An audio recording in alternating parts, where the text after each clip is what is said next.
Hey, y'all. I'm here.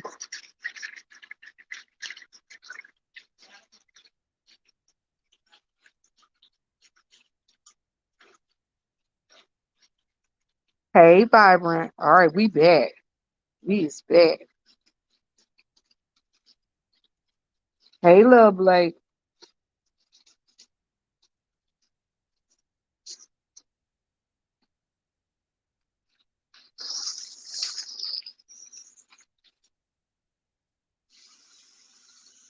Okay. Hey, Miss Halls. How you doing, sweetie? All right, let me see how I do this. Y'all, let me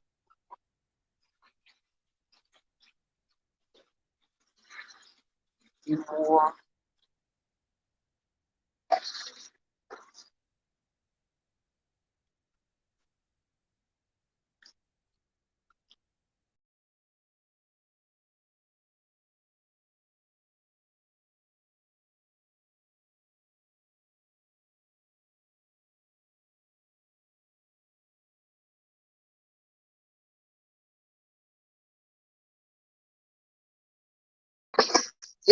Y'all see that? I put myself out.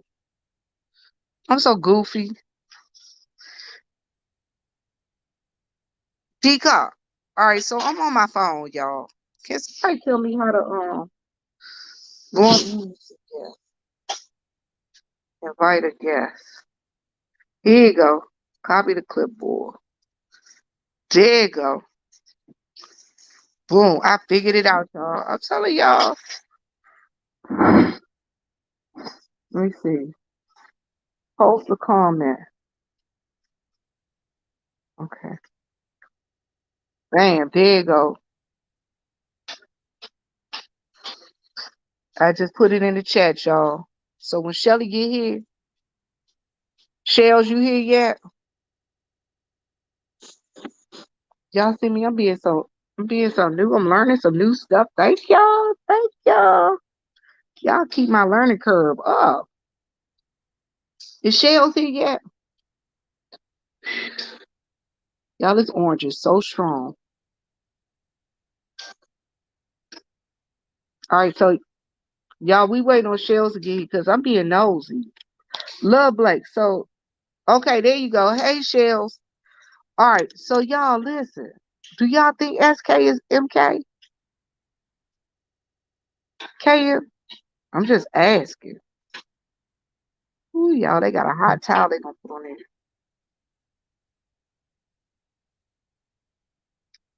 Let me see. Yeah, there you go.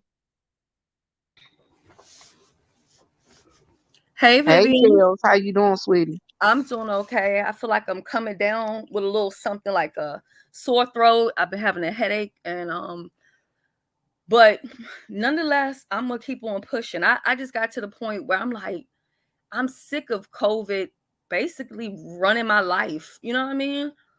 I know exactly So what you mean. I can't do it no more. I can't. My Yeah, traveling that's is fine. how I keep myself balanced. Um Now Love Blake got me thinking, right?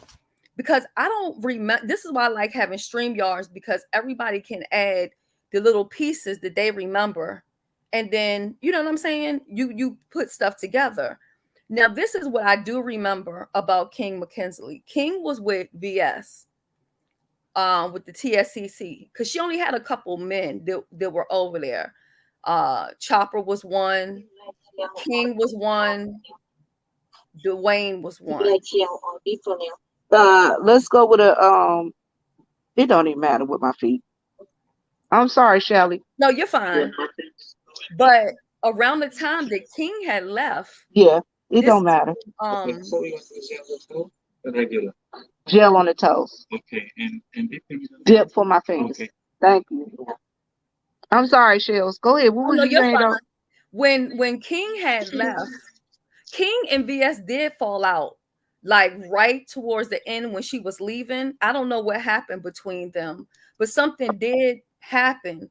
But even before they had fell out, I remember VS telling her people, y'all gonna have to find other groups to get with, because I may not always be here. This was before the IHOP situation. And then King basically fell off. And when King fell off, that's when Simply Trey emerged.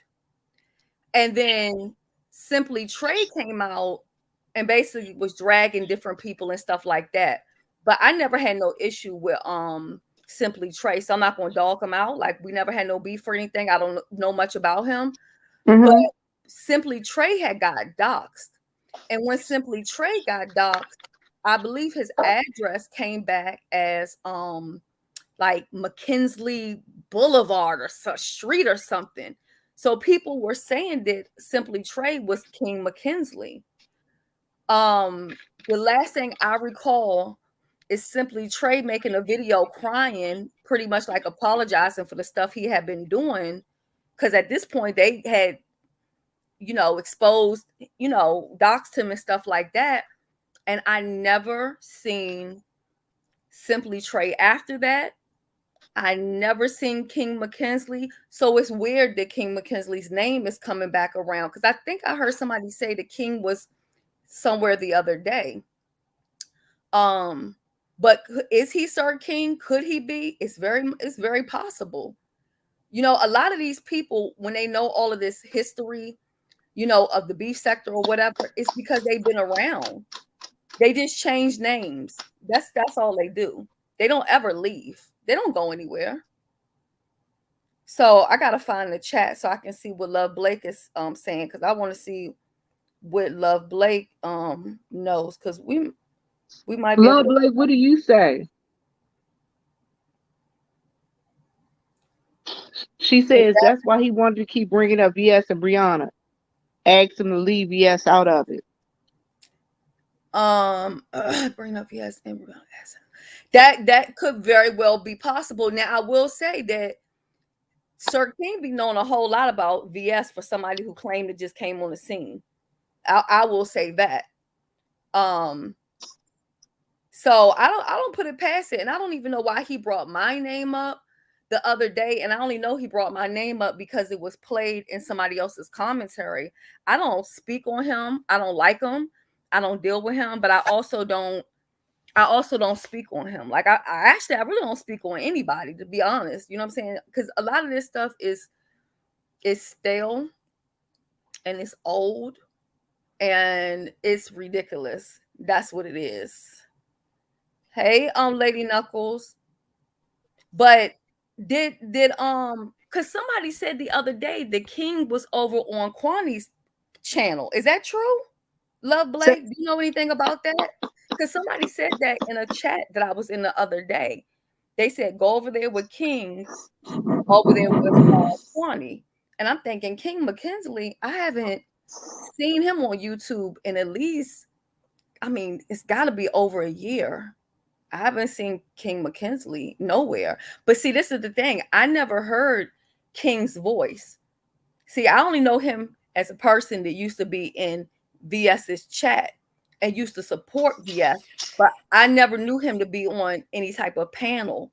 So when But is he okay? I guess my question is, y'all, I'm gonna turn my camera off because I got my face all up in the camera, and I know y'all probably like, why is her face all in the camera? Because it's hard to hear on this phone. But okay, so this is my question: Is does he does his does Sir King talking points look like King typing? You get what I'm saying? Oh, I see what you mean. See, the thing is, when what I recall of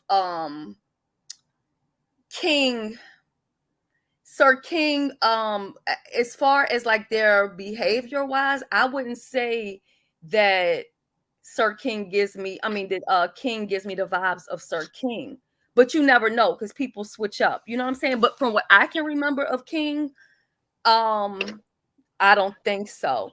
To me, Sir King is too bossy and controlling, I feel like, to be under somebody.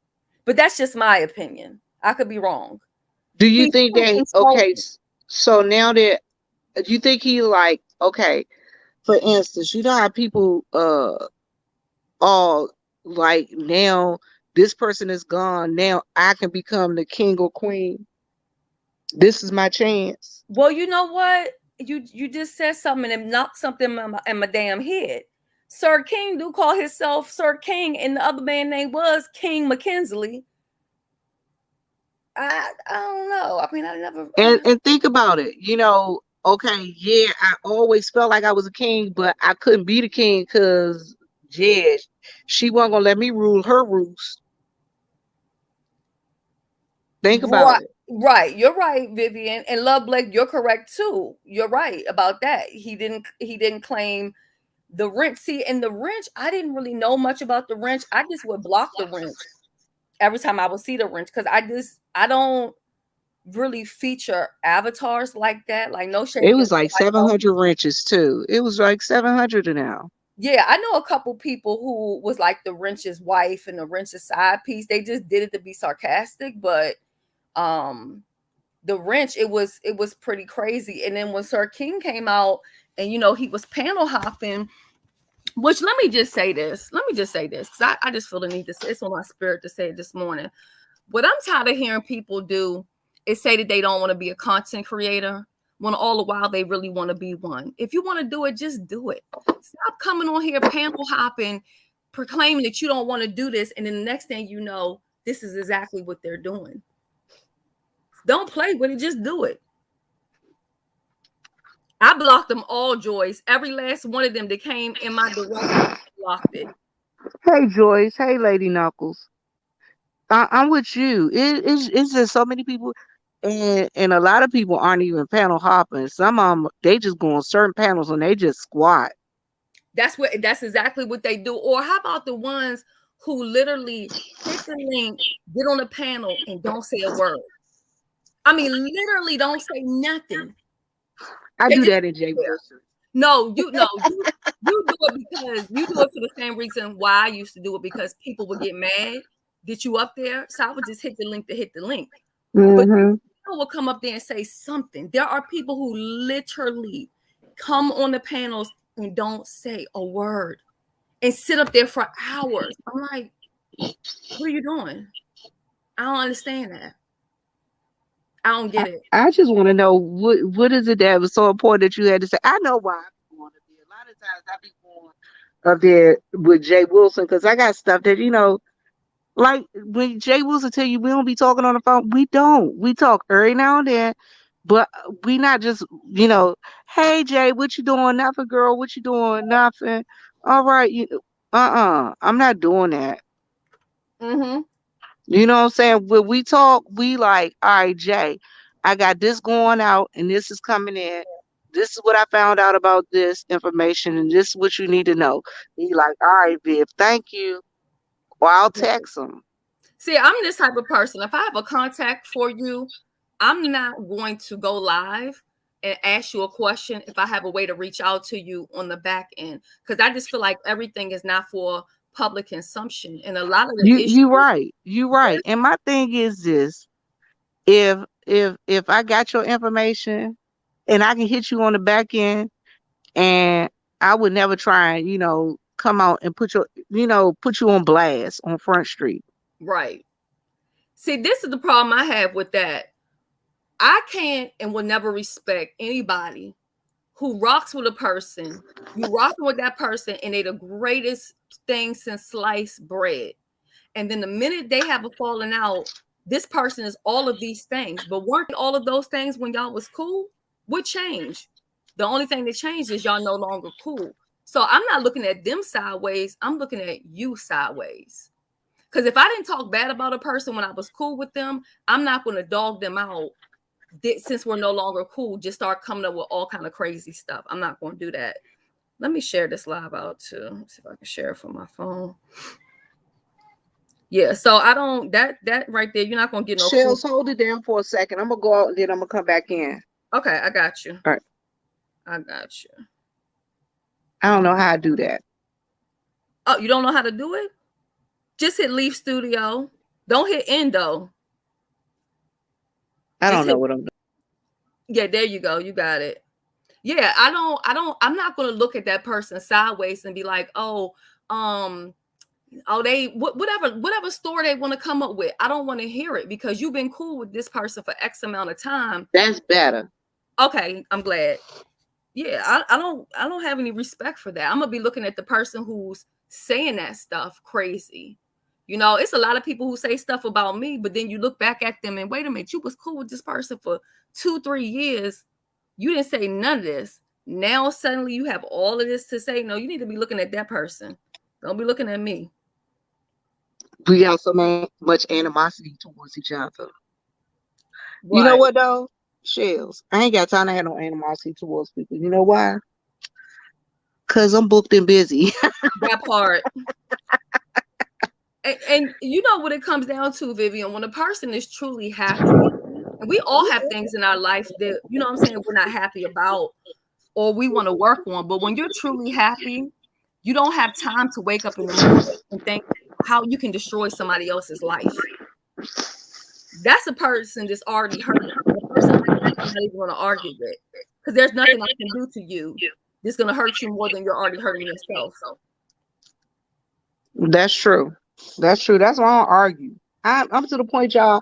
I don't argue. And Joyce and I, we had this conversation. Joyce, you know, I told you, it's a reason. Part of my disability is I can't argue with people. Because if I get to argue with you, I might end up in jail. Me and you both. I don't, I Me and don't you do that both, back and Vivian. forth.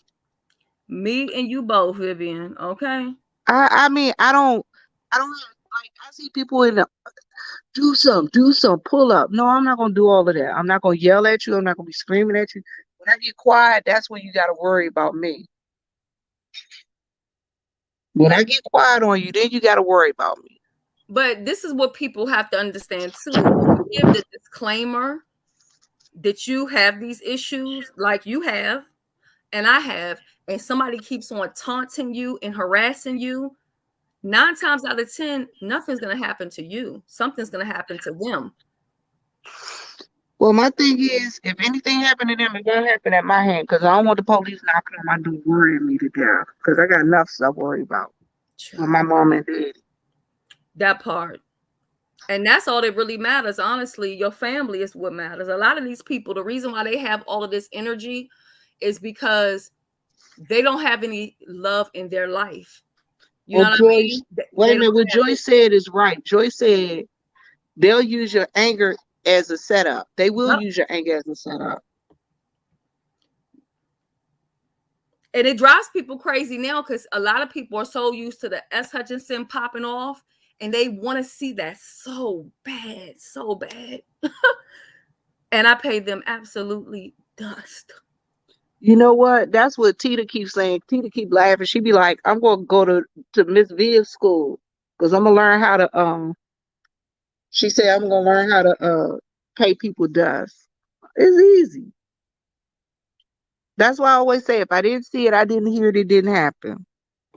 And you know what? How I keep myself calm, I don't watch a lot of this stuff. When I tell you I don't watch it, I promise you on God, I don't watch it. How I know about a lot of certain things is because of people I support and they may do commentary on it. And then it's new news to me.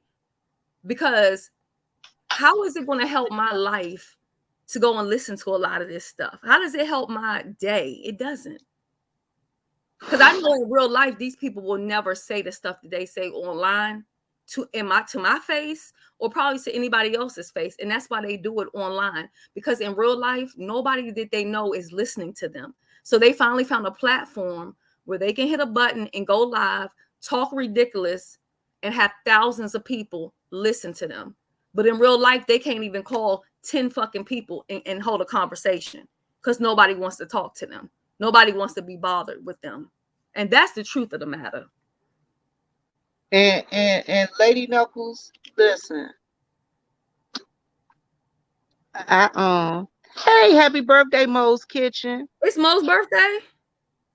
I don't know. I seen Joyce put it in the chat.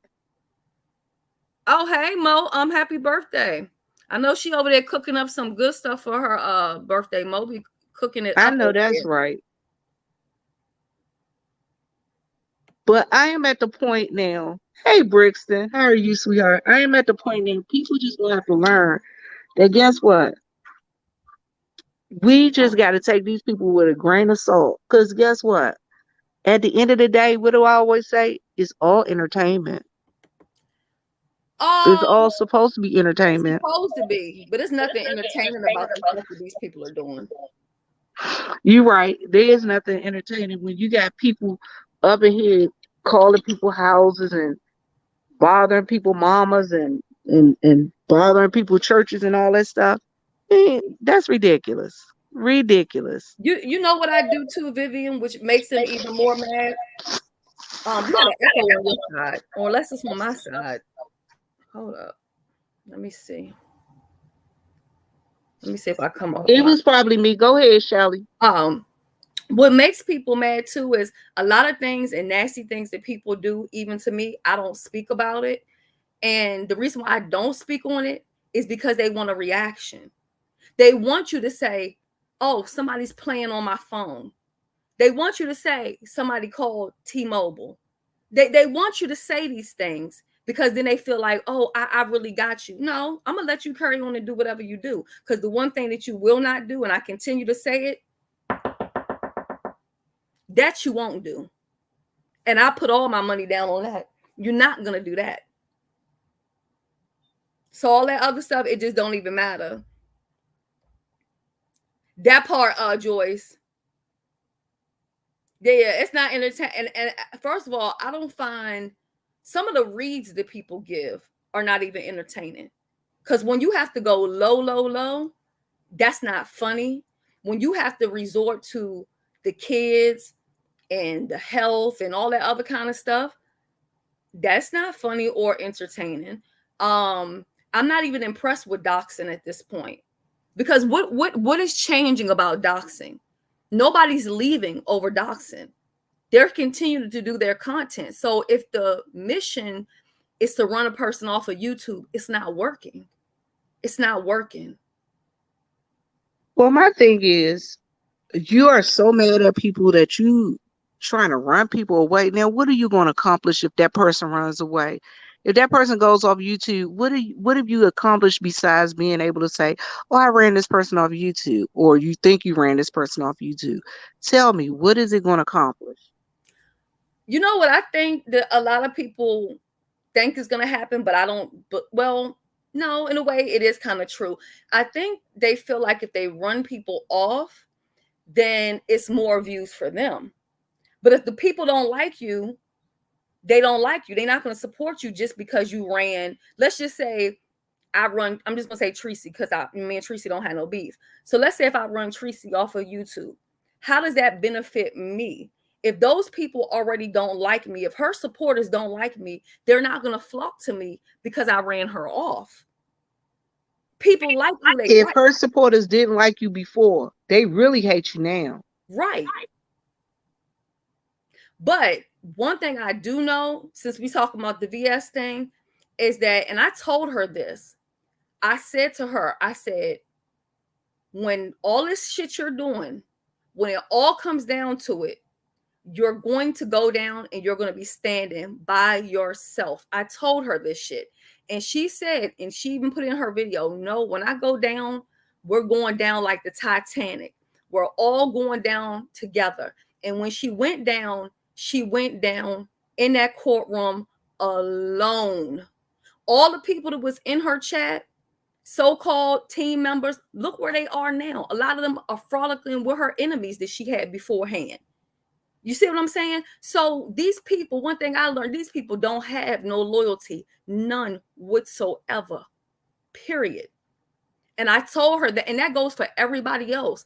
Those people who are cheering you on while you go live and you're doxing, if it ever comes down to it and you got to go to court, you will be standing in court alone because everybody's a gangster until the motherfucking police pull up on them.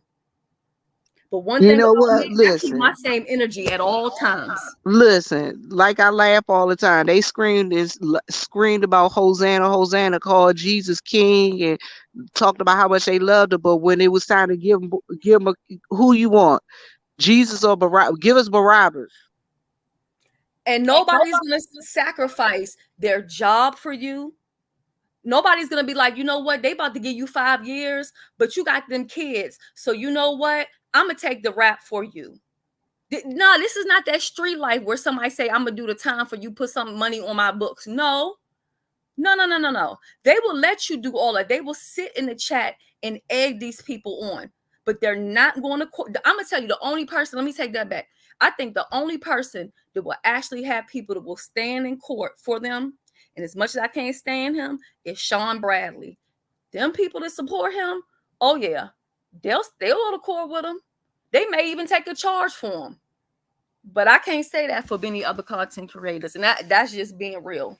The rest of these people, they're gonna let these people go to court, go to jail, lose their jobs, maybe even lose custody of their kids. They're not going to sacrifice anything for you. I believe some of these people will even look forward to other people losing their life. For some of the stuff they egg the people on to do, like when they were egging Tracy on to go out there and meet this person and tell this person to pull up with that person, I was like, that ain't good at all. You know why? Because they don't care. This is what I tell people. This is their love in hip hop.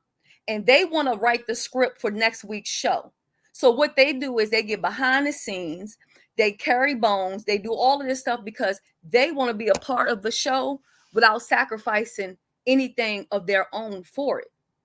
So everybody that's coming and bringing you news, they're not bringing you this news because they care about you or they just want you to know. They're bringing it to you because they want you to react. They want to change the script for the next video that's coming up. That's all. Right. Lady Knuckles, yeah, those will. And Those Love Blake, will. you right too. I guess we will be content later on tonight because we do got a bunch of Bush people in here. Hey, Bush people, either thumbs up me or thumbs down me. I don't care which one. I appreciate you either way, and I love y'all. And if y'all want to cash at me, y'all can cash at me at cat $ Vivian Jennings. Thanks. I give this lady a tip. That part. It's I'm not impressed by it at all. Now, again, I don't tell people what to do.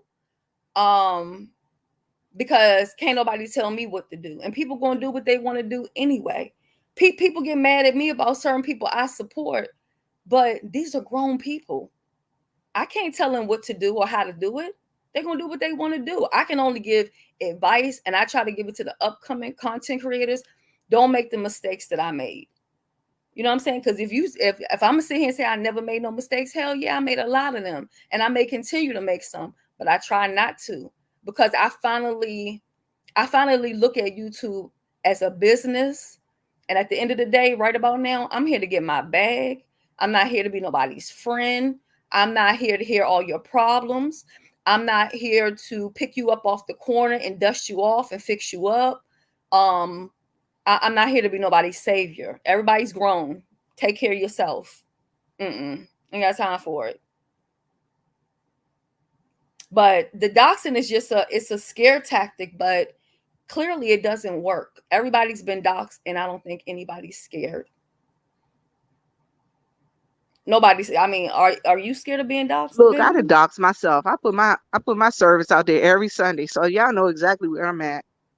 You know where I'm at on Sunday morning. So if you need to find me, you know where to find me at. Yeah, Lady Knuckles. I had to realize, like, and I tell other people, if you're gonna be here, make it make sense. Because I used to say, like, I don't care about numbers, I don't care about likes, and I still don't care about none of that. But at the end of the day, views is what brings in your revenue. So at the end of the day, if I'm gonna be here and I'm gonna put my life, like I've already put, there's no going back. I've already shared my life here on YouTube. So if I've done all of that, I might as well make it make sense for me. But we could all be getting sponsors and we could all be making a coin, but nobody wants to affiliate with all of that doxing, all of those health reads. Nobody who wants to sponsor you and have all of that affiliated with their company. You know what I'm saying? So people are missing out on opportunities because they're trying to appease the crowd, and they're doing it because when they don't drag people, they're not getting the views. So they don't want to have people then drag them and be like, oh, you're not getting no views. You only had a certain amount of people in your chat. I don't care about none of that. I'm thinking about my overall views in a whole. And if you're not making any viral videos, you're not really making no money anyway. I just had somebody ask me the other day, how many views would they need to make in order to get a check? And I was like, well, first of all, it depends because each ad brings in different revenue. And in order to get just showing love, appreciation, the support you showed to Tita the other day. Look at that, Vivian. Sir Briggs, thank you so much. Thank you so much. Oh, and I love Tita. You don't know how much I love Tita. Thank you so much, Sir Briggs. I appreciate that. And Mo, that's what they act like they don't know, and they be acting like they scaring me. When I first came on here, I gave the whole apartment up and everything. Like, do what you gonna do? I don't care. Like, I literally do not care at all. But I was saying, like, in order to even get a payout, YouTube doesn't pay you out unless you make at least $100. And in order to get that $100, you have to get at least 80,000 to 100,000 views. That's with no cash apps. I mean, sorry, with no super chats and no membership. So at the end of the day, all that beefing, I don't about that. You got a 3,000 on this video and 2,000 on that video. It still don't accumulate up to nothing. Who going to come back and watch that 5 years from now? Some read you gave to Jay Wilson 5 years ago. Nobody. Nobody. I don't get it, and I'll never get it. Shelly, So hold it down. I'm gonna leave out one more time and I'll be right back. okay, I got you. Uh, Yeah. So if you want to be here, you might as well make it make sense for you. Ain't no sense of saying, well, I don't want to put super chat on because, or I don't want to have membership because I don't want people to think that I fuck what they thinking because they're gonna think it anyway. So you might as well get your coin while you here. And so I'm here to get my coin and also work with like-minded people who are on the same thinking the same way that they're here to do better. It is not profitable at all. At all. At all. The only time where my biggest checks came from me talking about celebrities. It had nothing to do with anybody in this sector. And even if I wanted to make a coin off of people in this sector, I know exactly who to go after. I could just go beef with Jay Wilson because I know that's going to easily give me 5,000 views. Well, I am at the point now. I am not beefing with none of these folks no more. And Let plus, me on mute top of that, myself like because I you got went up some there type of today feedback. and I met with some directors at the VA. I got some stuff I'm trying to do with I'm trying to build my Vogue Rehab, my Veterans Lounge information. And that's what I really want to do. And you can't build that, and you ain't gonna. They don't want to talk to you. The folks at the VA and different folks with the veterans ain't gonna talk to you with all this cussing on my channel. That What do part. you think about that, Shelly? That no, I loved your show that you did the other week with Joyce, the Veterans Lounge. I think that was very good. And I'm glad that you have something that you want to focus on. You know what I'm saying? Because it's not profitable to be in this sector. The only place where it's profitable to be is on Bigo. They're making like 2,400 a week over there beefing, but they're also swatting each other. Oh, let me mute because we got some type of Hold feedback. on, it's me. It's me. Go ahead. Okay, yeah, they're swatting each other. All the dirty stuff that you see that happens over here is happening on every platform, not just YouTube. Because people think it's just YouTube. No, Bigo, they doing the same stuff. Instagram, they doing it. Twitter, Facebook, you name it, they're doing it. But it's to this point. We all have a choice. And people can keep reminding me of my past. I don't live there no more. If you want to keep on reliving where the fuck I used to be, then that's on you. I don't have time for it. So you can either move forward in a different direction or you can stay stuck right here. I'm not being stuck down here with this nonsense. I'm not doing it. I refuse to do it. Has strict guidelines that they could manipulate whenever they want. Yup, and they also, when they ban people and then they find out that those people are profitable to them, then they turn back and they let them come back on the platform after they've already kicked them off because they were making good money for them. And the thing about all of this stuff is it's not guaranteed income. I don't understand people who quit their jobs for YouTube or any other social media platform because you've never sit down with these people and done paperwork. You might have done paperwork online, but you don't know these people. You're not clocking in and working with these people every day. At any time, your platform can be gone and you will only get one Google AdSense account per lifetime. So if you mess it up, you will not get another one. I don't care what people tell you. If you see them with another one and they lost their first one, it's because it's in somebody else's name. Period. You can only have one, and that's it. When it's gone, it's gone. And a lot of people try to copy what they see other people doing. And like I recently was telling somebody, stop copying what you see other people doing. Those people you're watching are not monetized. You should not be maneuvering the same way a person who's not monetized is moving because they don't have an agreement with YouTube or Google or whatever. They can lose their channel and start up 55 other channels. You're doxing on your monetized platform. You're doing health reads. You're bullying. You're telling people to go, off their self. And that's another thing. Like, I allow, when people tell me to go do something to myself, I'm not going to come back and clap back at them. I don't want anybody to flag the video. Let it stay up. They don't understand when somebody goes and harms their self after you've told them to go harm their self. You know what's going to happen? The police is going to be at your door. You're not hurting my feelings none. I don't care nothing about what you're talking about. I just don't care. I wish I did, but I don't. So you have to allow people to mess themselves up. And it may look like nothing's going to happen because you don't see anything happening. But my theory is always say less and do more. And you don't know what the hell is going on. Okay? And that's a fact. Mhm. People gonna have to learn. I'm sorry. People gonna have to learn. They're gonna have to stop bothering folks that don't bother them. But I'm with you, Shelly. If they bother me, they say whatever they gonna say. Leave it up there. Cause if something happened to me, I want my mom to be able to know who to direct the police to go and see and talk to. I'm just saying. Okay, why does that person keep typing FBI? I mean, because they just spamming the thing. I mean, what are they talking about?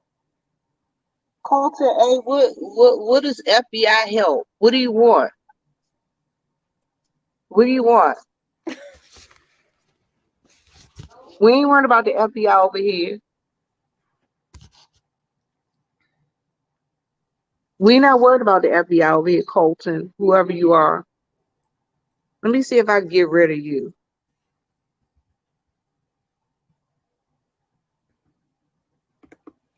Uh,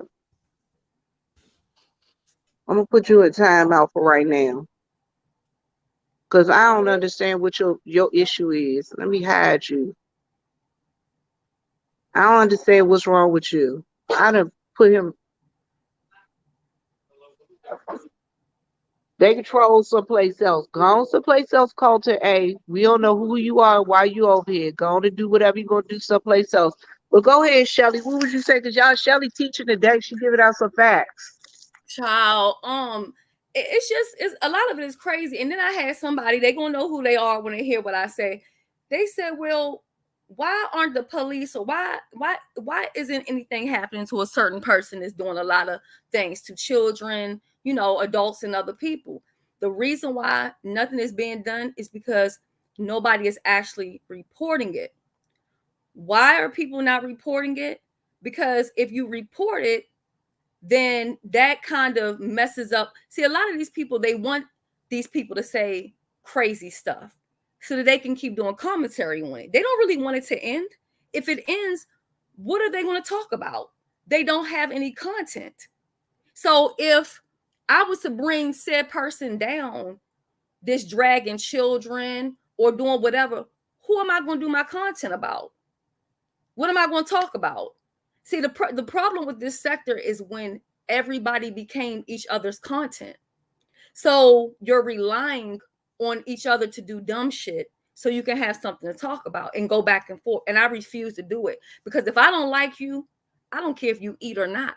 So I'm not going to engage with you for you to keep up no content. If you want to keep talking about me, so be it. But I may give you a one and done, and that's it. I'm done with it. I'm not going back and forth. I'm not doing it. But these people don't want it to stop.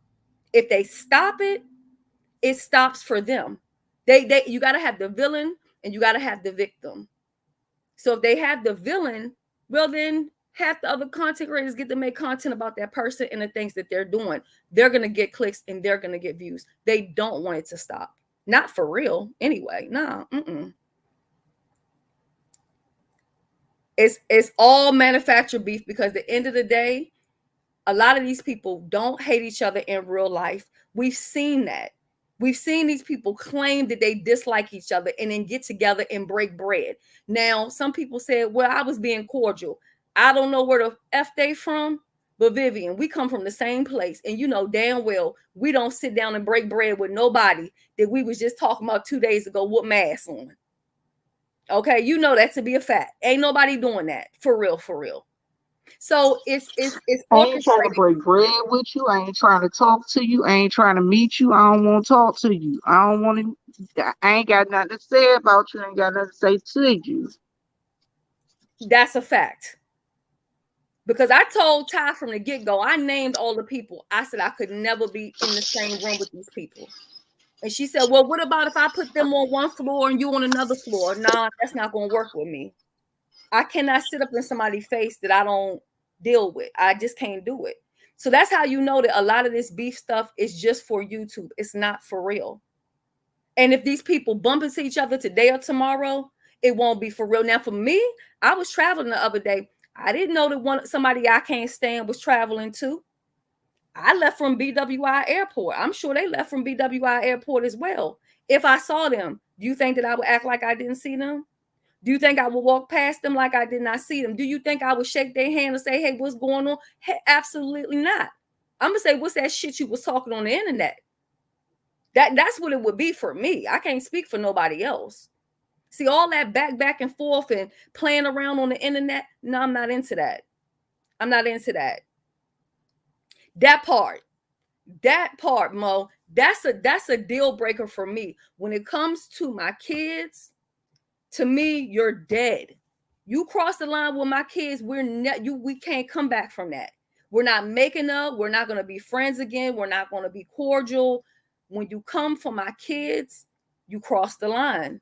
It's no coming back from that for me. I see a lot of people where people have disrespected their kids and then they cool with them later on, or they're no longer beefing no more. I might not argue with them, but we're not going to be cordial. We're not going to be cool. I'm not sitting in the same room with you. I'm not doing any of that.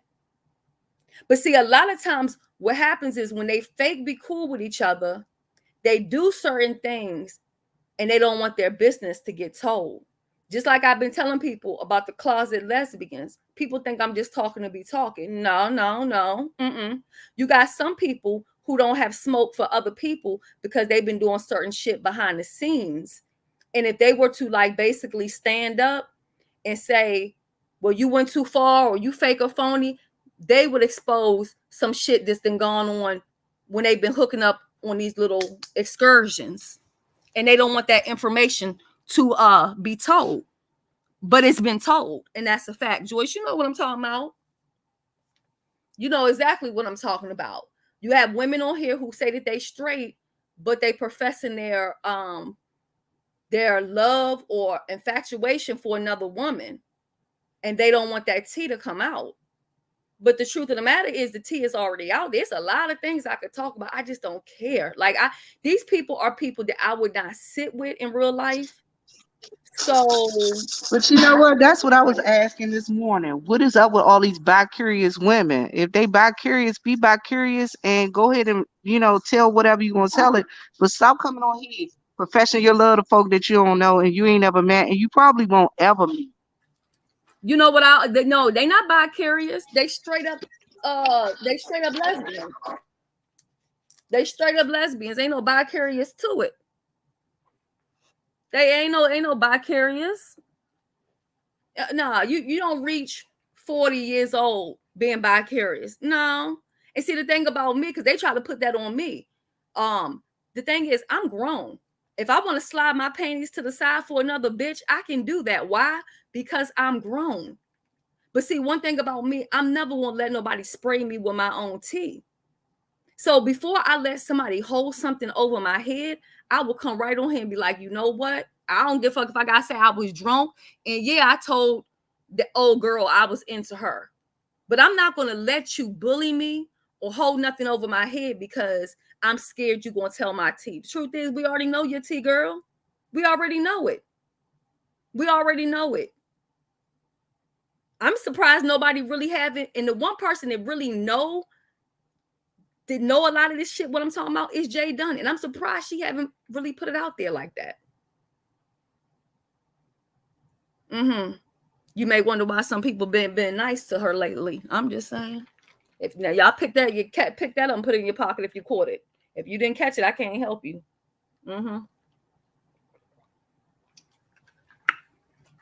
I'm just saying. I'm not gonna let nobody hold nothing over my head. But I'm with you, Shelly. I don't let people spray me with my tea. I laugh about all the stuff that's being said about me. Because if you go and look back at my videos, if you really are truly a supporter of mine, you know I've had all of the stories. I had the story about the time that I worked at the swingers club. I had the time, the OR situation. You know? Vivian, So guess where I work? But I ain't stay there long at the penthouse. But I was a bartender, girl. No, ma'am. I have story times. I slept with a married man. It's on my channel. I didn't take it down. So if I can be bold enough to tell you I slept with a married man, I've told you I had 2 children by the age of 18. Like what I got a video, I done sold drugs. Like, and I come on here. I took my pills today. The fuck? That part too. Sir Bricks, you right about that. And this is another thing people have to realize. A lot of people who even come to you and act like they want to get to know you, and this is beyond this is not even just avatars. These are people. They will act like they want to get to know you and they really like you and stuff like that. But it's all to get up in your business. It's all for you to get comfortable so that they can use that shit against you later on. And that's really what it's all about. And then when you really start, because it's happened to me, and then I find out later on that they've been with all of these different camps. But because I don't really be engaging with all these people like that, I don't be knowing that. And they be like, you didn't know they used to be with Mona and they used to be with this person and they used to mob for that person. And I'd be like, oh, they didn't tell me none of that. They acting like they don't know nothing. They don't know what's going on. But this is what they do. They try to get in close with people to try to get people personal business. But all my business is in my videos. All you have to do is go and watch it. The only thing that I really don't much talk about is when people want me to talk about something. If you bring something to YouTube that I didn't bring here and you want me to talk about it, I'm not going to talk about it. And I'm also not going to incriminate myself for a fucking crime. Are you fucking dumb? Are you dumb? I'm not that stupid. But that's what they do. Read Joy's comment, Vivian.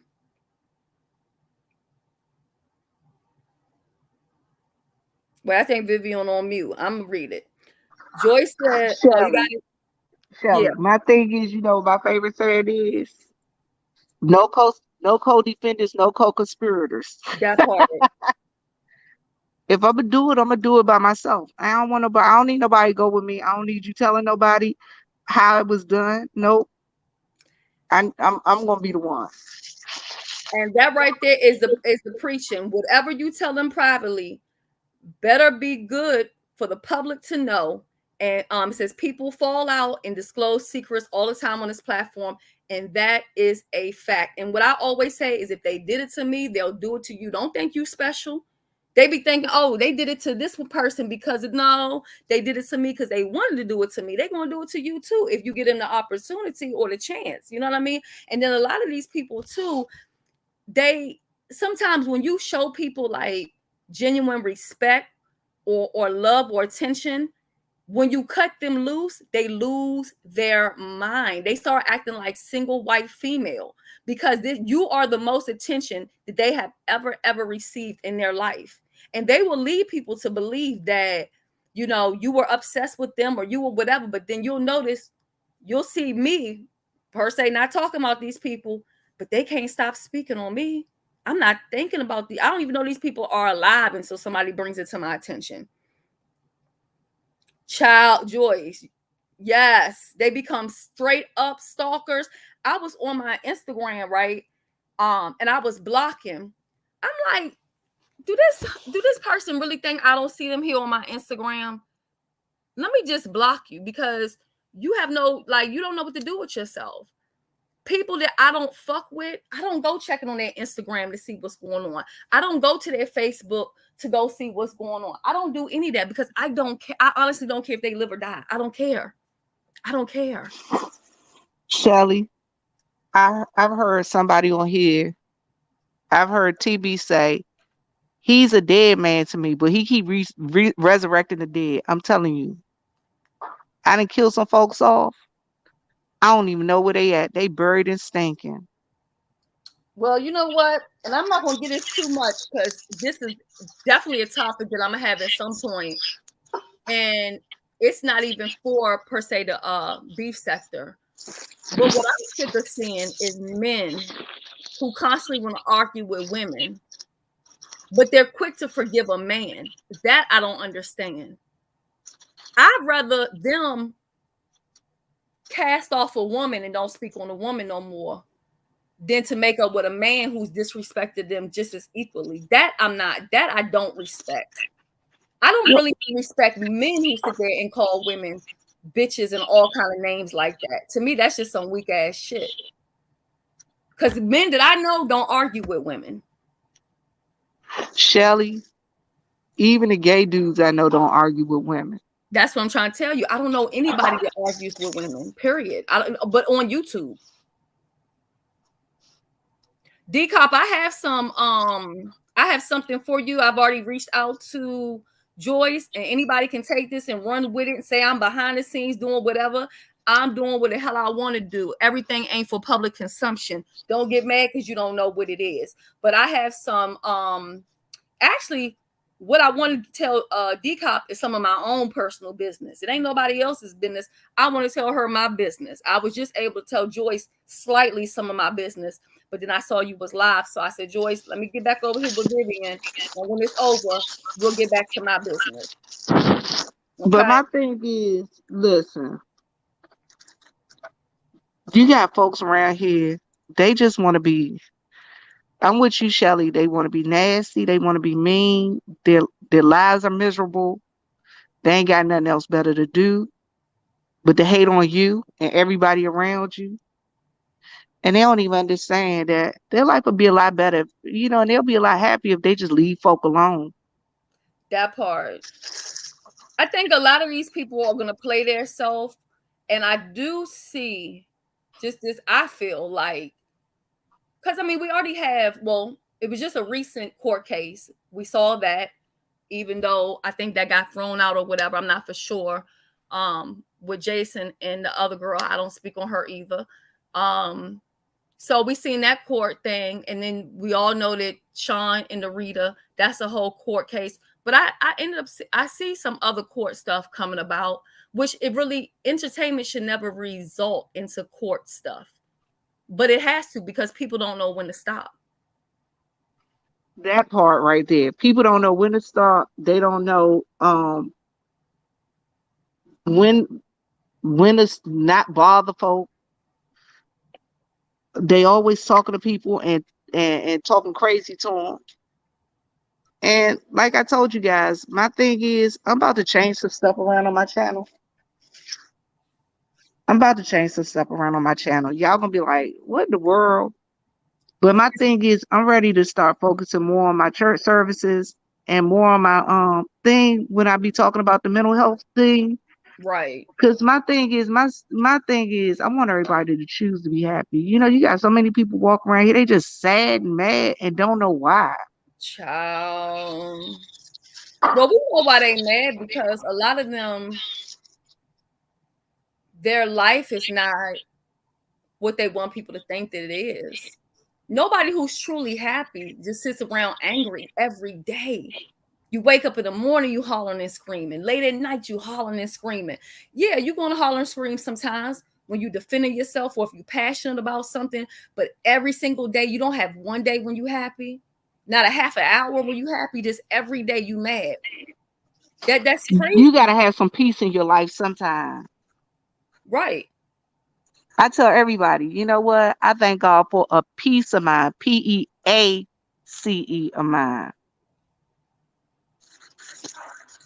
And I'm not giving that away. People thought I'm gonna give you a piece of my mind. Nope, I'm not giving you the PEACE of my mind. I want to keep it because it's too much going on. Right. Yeah, and I think it's because people don't see anything happening to people, so they feel like it's no consequences behind them doing the stuff that they do. But what I do know is everybody not playing with you. Everybody not playing with you. And it's gonna be one day where you're gonna catch the right person on the right day, and it's gonna be curtains. And that's just what it is. Everybody's not playing, and then some people got people in their family who then already done time, who don't mind doing time again because you fucking with their family for no reason, and stuff like that. Everybody's not playing with you. So, and it don't always have to be that person that does something to you. It don't cost nothing but a little bit of money. I mean, imagine what you can pay a crackhead to do for a hit, or a heroin addict for the next shot to go harm or hurt somebody. Stop playing with people. If it should only take a person to say one time, leave me alone, for you to leave that person alone. Because if a person tells me one time, leave me alone, don't speak on me, that's it. That's it. I don't gotta do no commentary on you. I don't have to speak on you. Simply say, don't speak on me. And that's it. But these people, they just push, push, push because they want to see you hit the live button and scream and holler and act crazy. No, that's not what you want to get from me. Mm-mm. But always, this is what I'm going to say, always cover yourself. Cover yourself by letting people know, leave me alone. That don't mean they're going to leave you alone, but have your own paper trail. Whether it be in your videos, have your paper trail. Give your disclaimers. If you got some medical stuff going on, give your disclaimers, and when it all breaks down to it, you'll have something to stand on. And that's all you can do, Joyce, is be asked and left alone. When people keep on playing and playing and playing around, then that's on them. But we've already seen what happened when people come to certain people's doors and they don't even answer the door. So I'm not going to argue with a person when I've already seen that they're just a punk ass bitch in real life. I'm not going to do it. That part, Mo. Well, Shelly, I'm with you because I laugh about when I was coming to DC. I said, "Oh, she told me she was going." They said that she said she was going to kill me. I was like, "What I do to her?" Who, And me? I know, and I was like, "I ain't gonna say nothing." I say, "But she know I'm from DC too, right?" I say, "If she know I got people still there." Wait, who said they was going to kill you? Uh-huh. Who said they was going to kill you? Well, no, you weren't gonna kill me. You was gonna get Jay Wilson. Oh, Jay Wilson. If I would have found out where he was going to be, I would have came. I ain't going to lie about that. I would have came. I would have came. But see, it took me to learn Jay Wilson. And once you learn him, you can't even get mad at nothing that he does because he does stuff to get underneath your skin for a And he reaction. told you straight up front that this what I'm doing. Yeah, he does it. And see, that's why when I sit back and I look at Uncle Tim and Uncle Tim be foaming at the mouth, about to have a seizure, I'm like, you're really the joke is on you, because Jay Wilson, this is just funny to him. He doesn't take any of this stuff serious. It's crazy to me. So yeah. But that's a whole bunch of stuff that's going on. It's a whole bunch of people. They just be getting mad. I be like, I started to get mad, but I'm like, at the point now, I'm like, you know what? It is what it is. At the end of the day, I always say at the end of the day, it's all supposed to be entertainment. Look, But I George, can't that's what take they don't myself know. seriously. They don't know that he doesn't take it serious, because they think that because they're serious, they think he's serious too, and he's not. He's not serious at all. And I have to emphasize on Mo's comment, because she says happiness or misery exudes from you. You'll never have to tell anyone anything. People who always say, I'm so happy, I'm so this, everything about you says, I've been beat down, I done gave up on myself, just all of it. Because if you're happy, you don't operate like that. You just don't do it. And we all have stuff that we go through in our life, you know what I'm saying, that may not have nothing to, stuff we can't control, that may be upsetting to us or whatever, you know what I'm saying. And then a lot of these people, they prey on you too when you're going through certain situations, like you may have a death in your family that you're going through, and then they'll try to cling on towards you because you're not really in your, I was just saying, you ain't in your right mind at that moment. You're not really on your game. You're not really paying attention to what's going on because you got so much other stuff going on.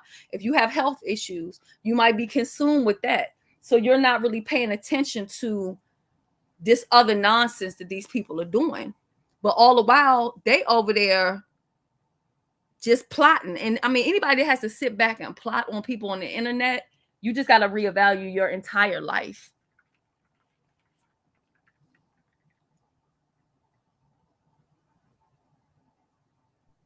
If you plotting on people on the internet, your real life is really some ass. That's all Yeah. I can say. If you out here plotting on people on the internet, your life is really some ass. You really messed up, and you really need to go. You the one who really. I always advocate. I always tell people it's no shame in going to lay on the couch. I think if you plot on people on the YouTube, on the internet, you really need to go lay on the couch for real, for real. You need to lay on the couch more than I need to lay on the couch. Yeah, that part. Yeah. A lot of these people need to go see somebody and just ask themselves, you know what I mean? Or and even ask themselves, why do I care so much? What do these strangers think about me? Who am I trying to impress? Because a lot of these people are going to impress their asses right to jail, or right to the morgue, or right to the hospital, or right on the ground, bloody and bleeding. That's what they're going to impress themselves to. Because they're doing all this extra stuff. And when it comes up, nobody's going to be there with them. We've seen it before. We've seen it. They're going to be standing alone, all alone. How many people have lost their job behind YouTube? Come on, we're not going to act like it haven't happened, because it have. You mean to tell me your career is worth YouTube? If I worked at McDonald's, I wouldn't be on here talking cash shit like I do, because I have something to lose. I say what Shelly, the fuck I I'm say. with you. My career wouldn't be worth no YouTube. McDonald's wouldn't be worth it. Wendy's, uh, the grocery store, shoveling shit. I don't give a fuck what I was doing. I would not risk it for Hey, YouTube. baby, I say how are because you? I don't talk with nobody.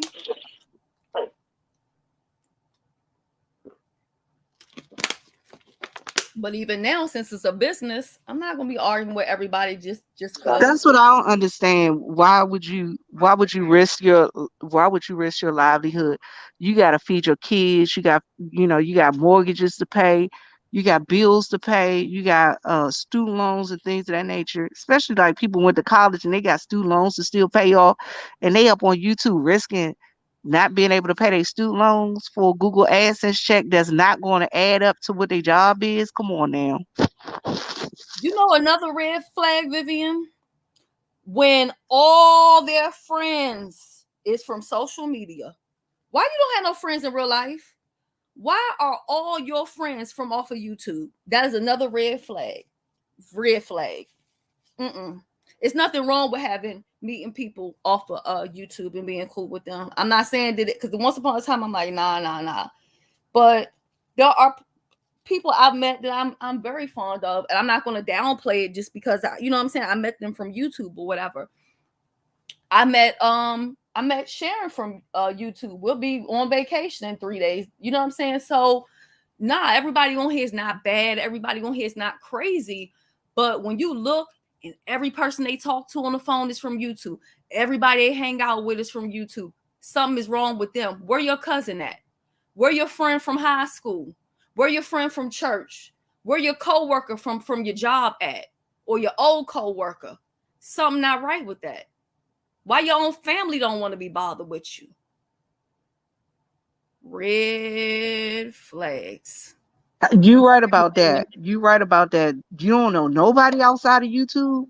That red flag. Run. When you see that, run. Don't slow down. Run. I mean, like people see me and I like I laugh because I love to see Miss Tita on her channel when she be with her family and stuff. You know what I'm saying? Right. You can see that, oh, she got somebody, she knows somebody other than folks on YouTube. You know what I'm saying? She got Right. sisters, she got family members, she got mother, and people like they see me talk about my sister, they see me talk about my friend, they've seen me and Tracy together, they've seen me and Sam together on YouTube, and these are people in my real life. You get what I'm saying? Right. So I am with you on that one. Have I met some people on YouTube? I have. Have I met some wonderful people on YouTube? I have. Yeah, but it's a red flag when all they know is people from off YouTube, and we do have some people on here like that. All their friends are from off this app.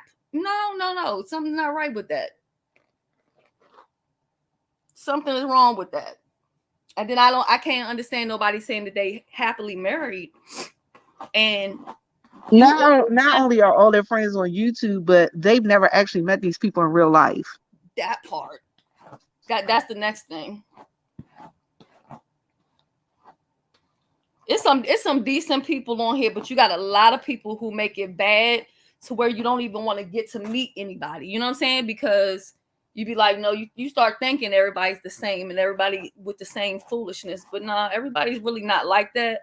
I just say when you value somebody, off of here, just try to keep it a little bit separate from your channel and what you have going on, because when people see that you're cool with another content creator or subscriber or whatever, they will do whatever they can to mess that up, break that up, or come in between that. So if you value it, just keep it a little bit, keep it a little bit separate if possible. If you know like what I know. But Shelly, let me ask you this. How many people have you heard, content creators or subscribers, that are really trying to be run things behind the scene, and they really are putting things out there to make people, you know what I'm saying, look bad and things of that nature? You want to talk about that? Because I have somebody, that I've met on YouTube, and the thing that they've told me was, I'm running things behind the scene. And then come to find out, well, yeah, they are trying to put things into play because, people put things into play by, their money, they manipulate situations, they, manipulate relationships and things of that nature. You want to speak on that? You say when they running things behind the scene, what you mean, like running stuff like having relationships with people behind the scenes, or you mean like they trying to slander people behind the scene?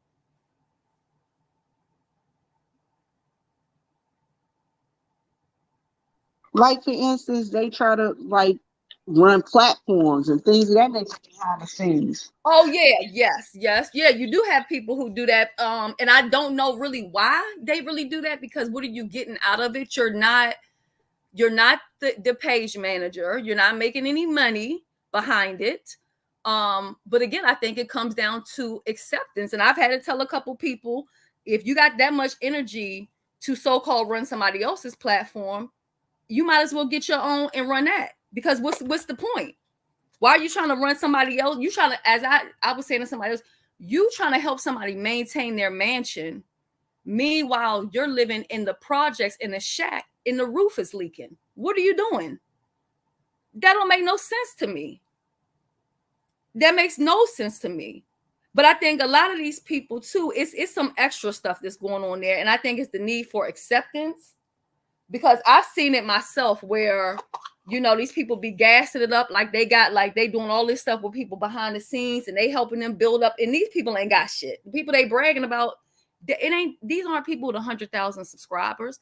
They're not even people with 50,000 subscribers. Why they need your assistance? They don't have shit themselves. They're just trying to fill their self. That's it. They feeling themselves. That's all. They ain't doing shit for real behind the scenes. But talking shit. That's what they doing. And the funny part is, I'd be like, well, why aren't you building up your platform if you running everybody else's? You know what it is? Some people, and this is what I think. Some people have a fear of failure. So they'd rather help somebody else build up their enterprise versus working on their own, because they don't want the embarrassment of saying, damn, I failed, or I couldn't get a community wall, or I wasn't able to get monetized. So as long as they can hide behind somebody else, they can seem like they're qualified and they're capable of doing these things because they're.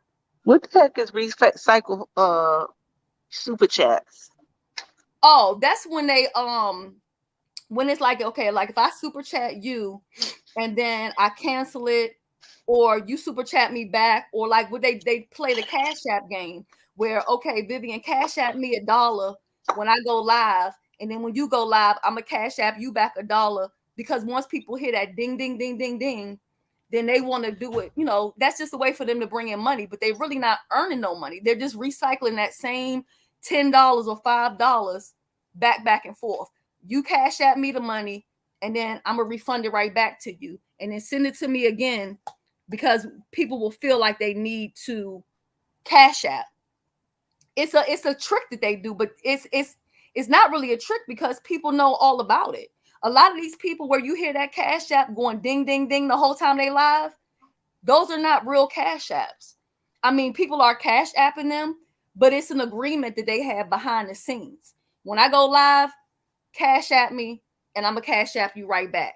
You know what I mean? Because once people hear it go ding ding ding, they're gonna feel the need to Cash App too. So you tricking some of the people. It's like a con game of playing cards on the street. We're gonna play dice and we're gonna work the crowd. Me and you, we in it together, Vivian. We're gonna play dice, and then we're gonna draw other people into it. You know what I'm saying? I'm gonna make you act like you winning right now, and then somebody else gonna want to participate. But for real, it's a game that we running, and that's what they're doing. A lot of content creators do that. It's a game. Hey, Stump Down. That's a lot. That's a lot going on. But Thank you, Virginia Redbone. I appreciate that. Y'all, Virginia Redbone is not super chatting me because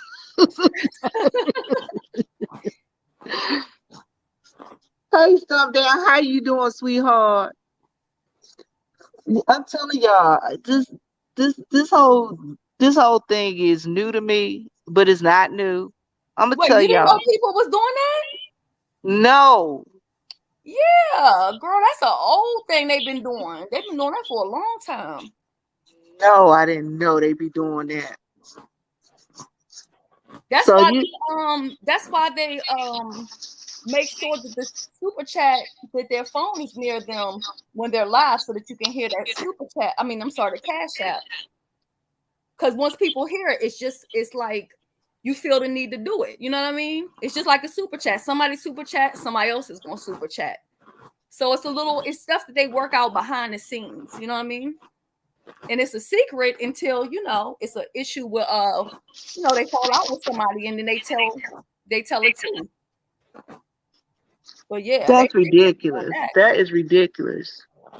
Shelly, I'm gonna tell you a secret. I was coming to DC this weekend coming up, but I decided not to come because I gotta take pictures. I gotta do family photos for this family. So because I No, gotta take you family. should come, Vivian, because I can't tell you on here because everybody gonna hear it, but Well, because you got my I'm number. launching something kind of new, and it's gonna be in DC this weekend. See, and the thing is, I already set up this family photos. They already gave me a deposit and everything. Had they not given me a Oh, deposit, okay. Oh yeah, yeah. You got to get your bag. yeah. So they've all, and I did the first set this weekend. So I'm gonna call them, and if she tell me no, they not coming next weekend, then I'll roll up there, cause I wanna come up. I wanna meet Miss Tita, cause you know me and Miss Tita we talk online all the time. You know what I'm saying? So, and then I'm gonna see if my brother-in-law wanna come up, cause to see his people. Hey, Reasoning, how you doing? My MOA, I my love me some MOI, my reason. Minister of Information. That's what she is. Yeah, I love me some reasoning. Reasoning is, y'all know what? Reasoning is about the most reasonable person you ever want. She really is, honestly.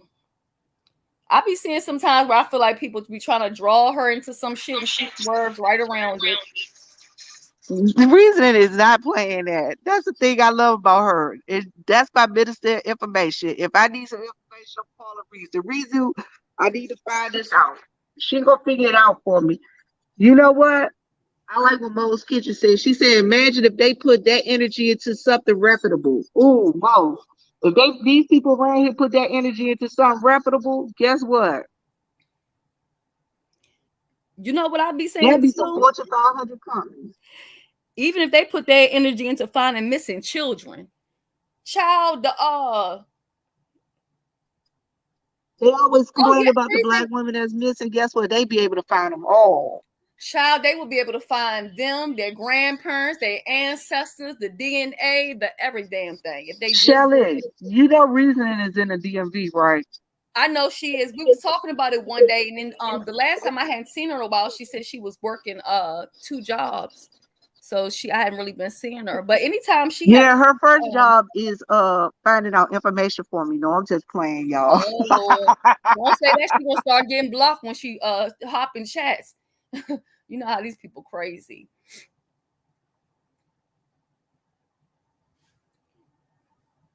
You know what? Miss Tita is addicted. I love her. I love her. I love her. Miss Tita always talk about where I lived at when I was a kid. Y'all always hear her talk about, they go Miss Viv. That's where Miss Viv used to live over there on Mars. Cause Shelly, I'm from Southeast. I'm from Mars Road. Okay. I live right across the street from the Panorama Room. And they had just built new houses over there. When I moved in, we were like the first people to live in our house. And I mean, when I say we were right across the street from the Panorama Room, Our Lady of Perpetual Help, that's where I was. That's where I grew up at. You know, where they go and see the fireworks in Southeast. They used to all the Right. time.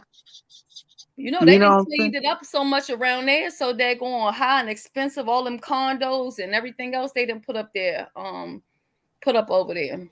Girl, it was so high when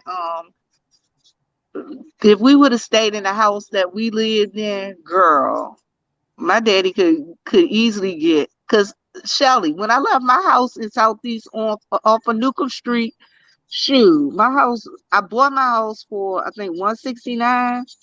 I made almost 500,000. You know, I Just felt selling it. bad because they had this lady, this elderly lady, right? And she had been living. I'm sorry, I'm over here rattling bags, but I'm over here trying to fake do my hair at the same time. Oh, you fine.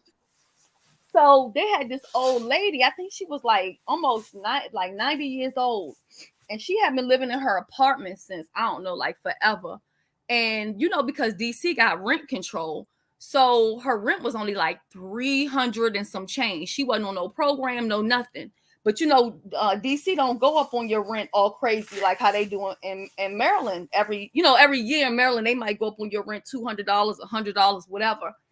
So they ended up basically, they start condemning a lot of those buildings. Those people have to end up moving out, and then they got all of these new places they done built up that's all expensive, and then those people are really stuck with nowhere, because where else are they going to go and live for $400 a month? Nowhere.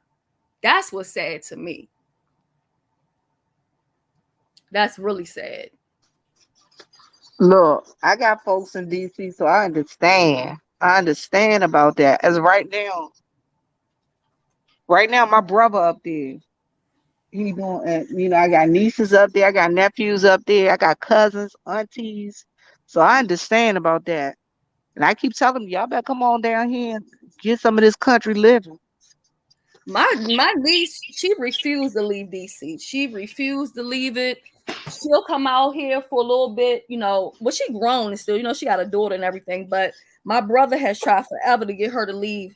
And she'd be like, no, it's too boring out there and this and that. I said, girl, when you get older, you're gonna realize that boring is kind of good. It was once upon a time where I wouldn't live in certain places. Like I wouldn't even live where I'm living now at a certain time. But once you get a But you certain know what, though, Shelly? That's the thing. People, it's that thing of I'm so bored. It's nothing to do. I can't Mhm. find nothing to do. It's nowhere to go. Grab your finding stuff to do here. I What do left you? PG because I got tired of walking over bodies. I got tired of seeing crime tape every day. I got tired of all of that nonsense. You know what I'm saying? When you have kids, you be wanting something better for them. You know what my last straw was? When the crackheads drove when some dudes drove a stolen car into my garage because I had a detached garage in DC.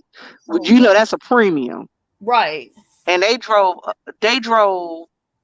their stolen car into my detached garage, and the crackheads had to come wake me up to let me know that somebody.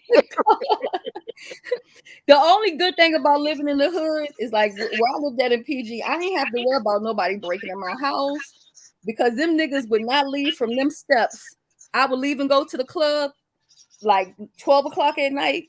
They out there. Come back 4 o'clock in the morning. They right there in the same spot. They literally would not leave that spot. So I ain't have to worry about none of that. But Can you hear me, Shelly? I can hear you. Okay, yeah, somebody tried to call me. I don't know why people trying to call me. I don't know nobody from that number. But listen, I'm gonna tell you the funny part about in the neighborhood I lived in. The lady died before I left. She was an older white lady. She was the original owner of the house.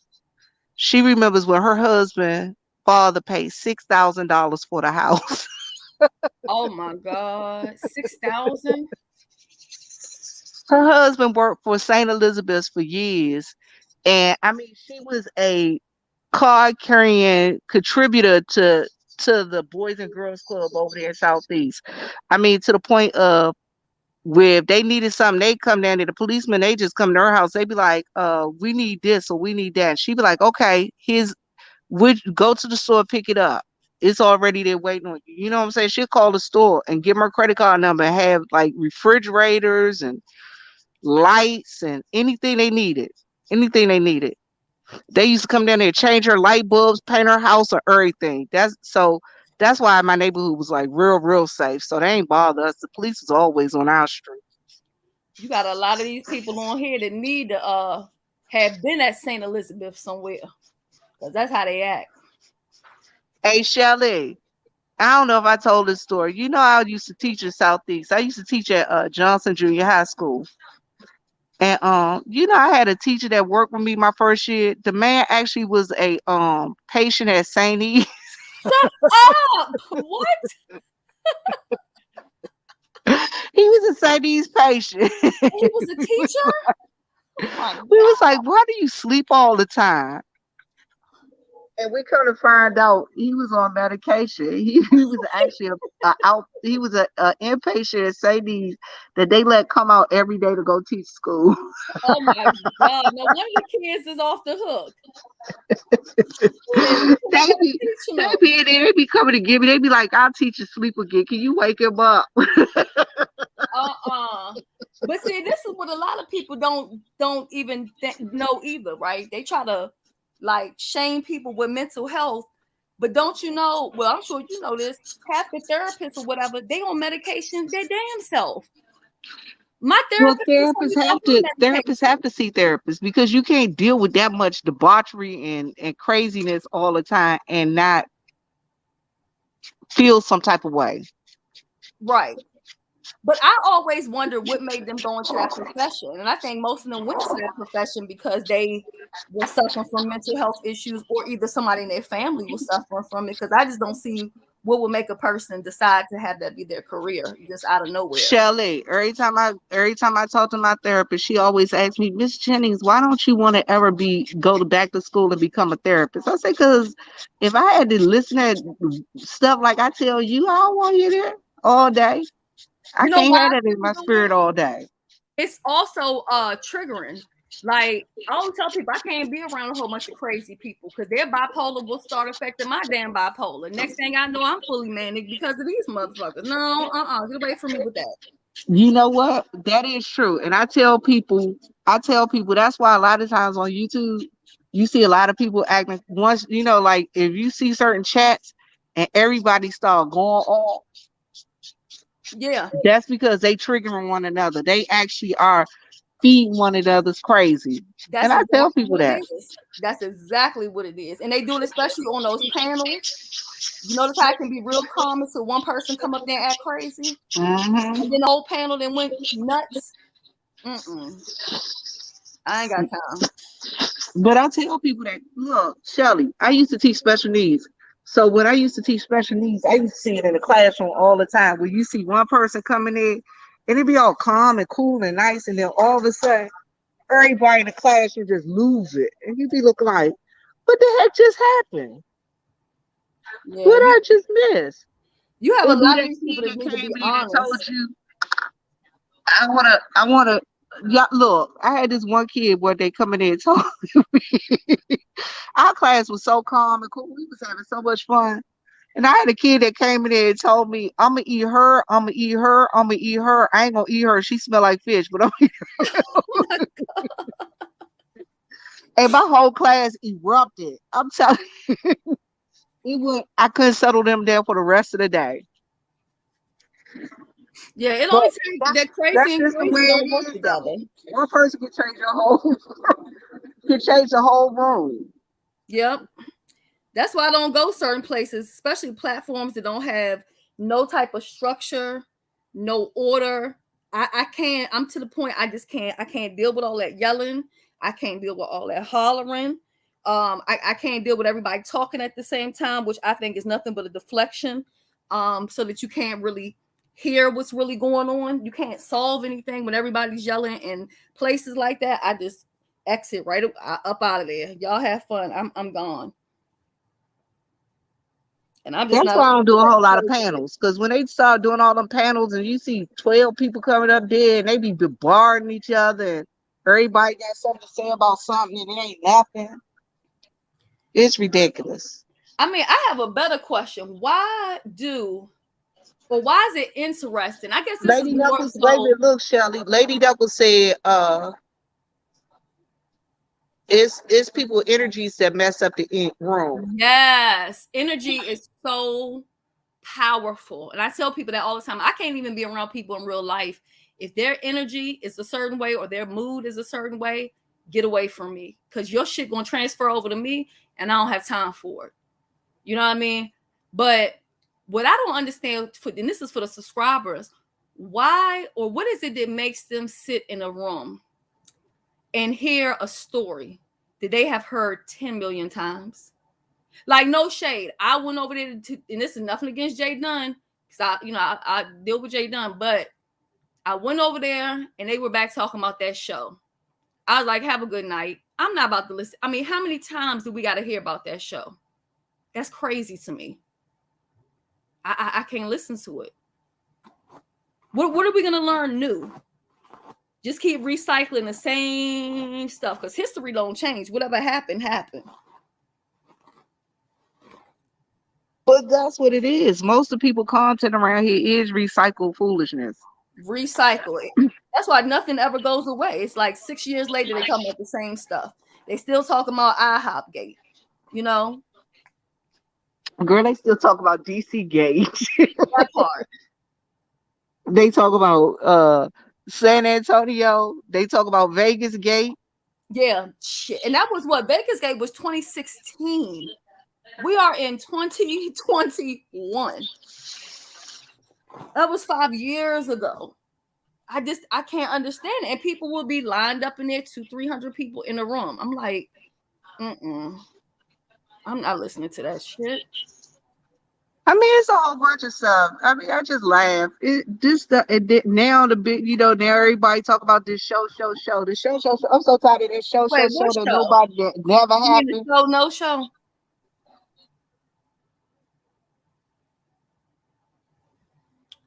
That show been going I'm on for so tired of 2 this years, non-existent girl. show. The show. It happened. It never happened. It did happen. This happened. That happened. Who cares? Ain't nobody. It's been seen and done. Child. You right. You know what? I like Boss Lady New Jersey. I watch her and when she doing her makeup and stuff. She got that new channel, and I like when she be doing the music. I didn't even know she was still around. That's no shit. I just didn't know. She most of the notifications I get for Boss Lady is when she doing her makeup, because she got that other channel where she does makeup to cover up the vitiligo. Oh yeah, yeah. Yeah, she do have that. You said look at her video rejected. I'm gonna have to go I'll back and check look it at that. out. Lady Knuckles, you're Okay. right. A lot of them do hide their videos and take them away. Now, I've been accused of deleting videos, which I absolutely do not delete any videos. I've lost a couple videos because of YouTube have removed them for bullying and harassment. And then all of my so-called beef videos, I put to members only, so it's not hidden. People can simply pay 99 cents if they care to watch them. I took them and put them to members because That's what I'm doing with my because kind of sort of what they call rebranding myself. right, That's what I'm doing with all my crazy videos, where what I call my beef videos. All of them going on to members only. If you're not right. a member, you're not gonna see them. Right. I put it So to members because one, you don't want to lose your views.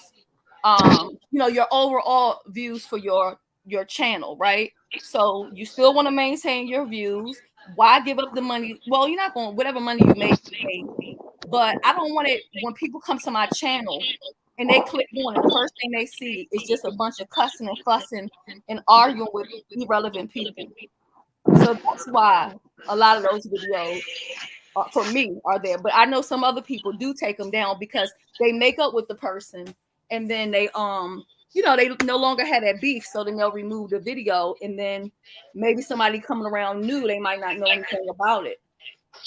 and my thing is with me, I gotta put mine on members only, especially when I'm planning on with the stuff content that I'm planning on working on. I can't be working on that content and having people referring people to my channel about stuff in reference to the veterans, and veterans coming on there and all they see is me cussing.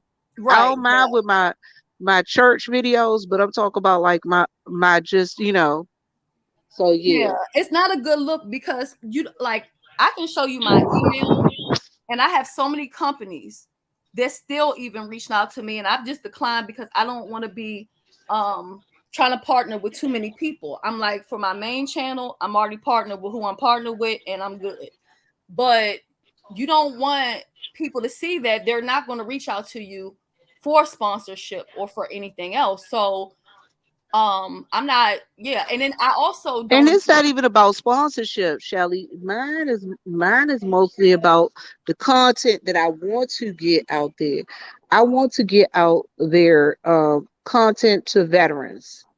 I can't give certain content to veterans because I can't get contact.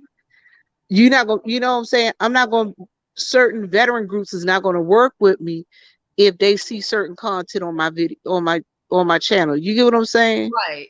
Well, no matter what you do, Vivian, make sure that when you do your videos, especially for your veterans and stuff, in your tag words, make sure you put all your correct tag words in there and your hashtag so that you can generate and find people outside of this sector that's interested in that. So you can build an audience past this little sector right here. And And that's that's what what I've been doing. And then plus on top of that, I've been getting with some other veterans who are dealing with other veterans outside the community. You get what I'm saying? right. I'm gonna put this link in your back chat Okay. for tags or whatever. And I can show you if you need help later on how to establish your the tag words that you want to use or whatever. But I'm gonna give you this one here. I'm gonna give you two of them, and this will help you a lot, especially since you're trying to go in a different direction. Because basically, you want to attract people who are interested in what you're talking about. Not saying people over here won't, but if you want to grow with that type of audience, then that will help you. So that's a tag generator that I just sent you. That'll help you with your regular tag words and also hashtags. So if you want to use your hashtag for YouTube, I know you clicked off, but you'll be able to hear it. If you want to come up with your tag words for YouTube, click on the button that says TikTok, and then it'll give you all the hashtags, and you put that in your description for your YouTube, and then you click your YouTube hashtags. I mean, not hashtags, your YouTube tag words, and you put those in your video. And then I'm gonna give you this other tag generator, and I'll leave both of those in your back for you. Shelly, sorry So, about that, y'all. Y'all know I'm still due to the stream y'all thing. oh no, you fine. I put both of those in your back chat. Those tag generators. And even in your videos that you've already made, your old videos, go back in those and just, if you don't have tag words in there, and update it. Oh, you don't have no sound, Vivian. I think you hit mute.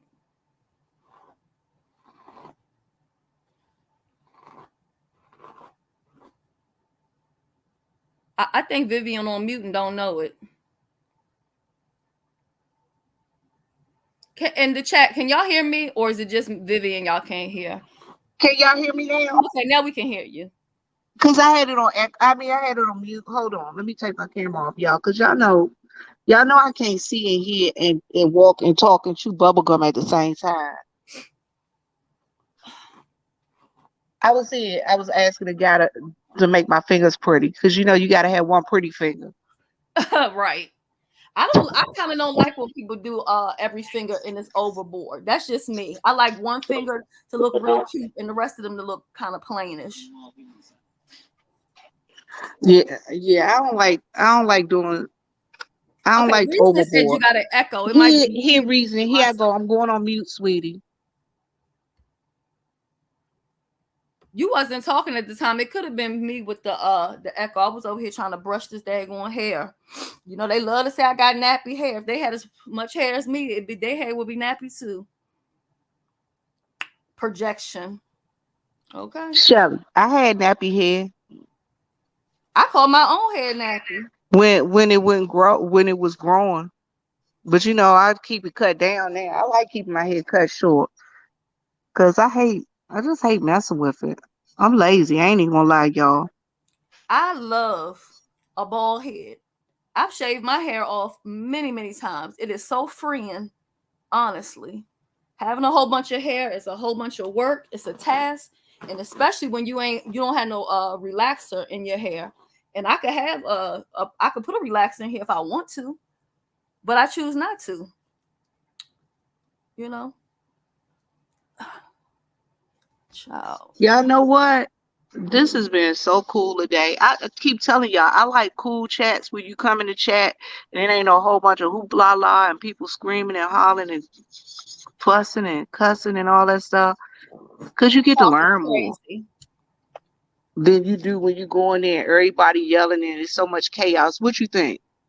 I agree. I like cool, calm chats, and even for me, when I go live, I prefer a live when I don't have a bunch of people because I like to engage with people. I like to talk and acknowledge them for being there. You know what I'm saying? When you have a whole bunch of people and that chat is just running all crazy, you can't even like sit there and just acknowledge people that's even coming in there.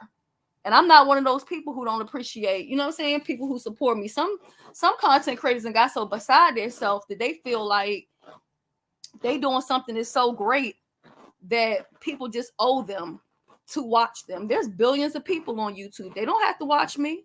They can go anywhere and watch anybody. You know what I'm saying? So many talented people here. So I'm appreciative Let me tell of you, the Miss support. Shelley, I love the everyday people. I know people always laugh at me because I call people everyday people, but I do. You know why I call y'all everyday people? Because I like regular schmegler, everyday people who, you know what I'm saying, they ain't out here bothering folks. And we just out here just doing our thing. We just doing regular everyday stuff. And that's what happened. A lot of people, they not out there doing everyday stuff. They just Yeah, because they're not doing regular stuff in their regular life. Their life is right here. Morning, night. You know damn well if these people on here from morning to night, you know they not washing their ass. It's nowhere in the world. And I say this all the time. If you on here from morning to night, you cannot tell me you're properly taking care of yourself. There's no way in the world you're taking a bath. There's no way in the world you're brushing your teeth. You're not combing your hair. You know what I'm saying? Like, come on. Everybody's supposed to leave the house at some point. Get a little air. Nobody's supposed to be sitting in the house every single day, all day. That's not normal behavior. and let me say, Shelly, this is not to my people that are homebound. For my folks that's homebound, if I'm here and I'm able to give you guys a little bit of joy and peace, add a little bit of happiness to your everyday life, hey, I'm glad for that too. But I'm talking about my folks that can go, get out and go and do other stuff. Y'all get out and go. Get some fresh air. It ain't nothing but walk around the block. Yeah, I was homebound for about probably the first year of this COVID. I was in the house. My doctor didn't want me going nowhere. I was staying sick all the time. And I mean, I'm still, that's still kind of the case. But I just reached the point like, whatever's going to happen is going to happen. I just can't sit here all day like this. I can't do it. I can't do it. Refuse to do it. And if I'm going to sit here, I need something that's going to feed my mind, that's going to make me think or at least entertain me. And the stuff that I'm seeing right now, that shit is not fucking entertainment at all. And I'm not with harassing people for no reason. The bullying of people. They're telling people what to do on their platforms. They're telling them how to run their platform. I'm not with that. I'm not with doxing somebody just because. Just for what reason? Person haven't done nothing to you. They haven't said nothing to you. Person probably don't even Shelly, you know. know what I look at? You ever see those videos where the guys be out in the woods in the jungle and they be building houses? I do you watch the one man to be doing it with his bare hand? He got like 1 million some subscribers, and he puts the little fountain in there and the pool. I can't think of his name, but I love his channel where he builds his own house. Another thing that I watch, see, people wouldn't believe the stuff I literally watch on YouTube. I love watching abandoned malls, abandoned mansions, mausoleums. I don't know what it is about that. I love it. I can watch it all day. I love watching documentaries. I love watching people to travel to like different tribal places out in Kenya, Africa. That's what I watch. I'm not sitting here on YouTube all day watching to see about the beef sector all day long. No, no, no, no. No, no. Not at all. Not at all.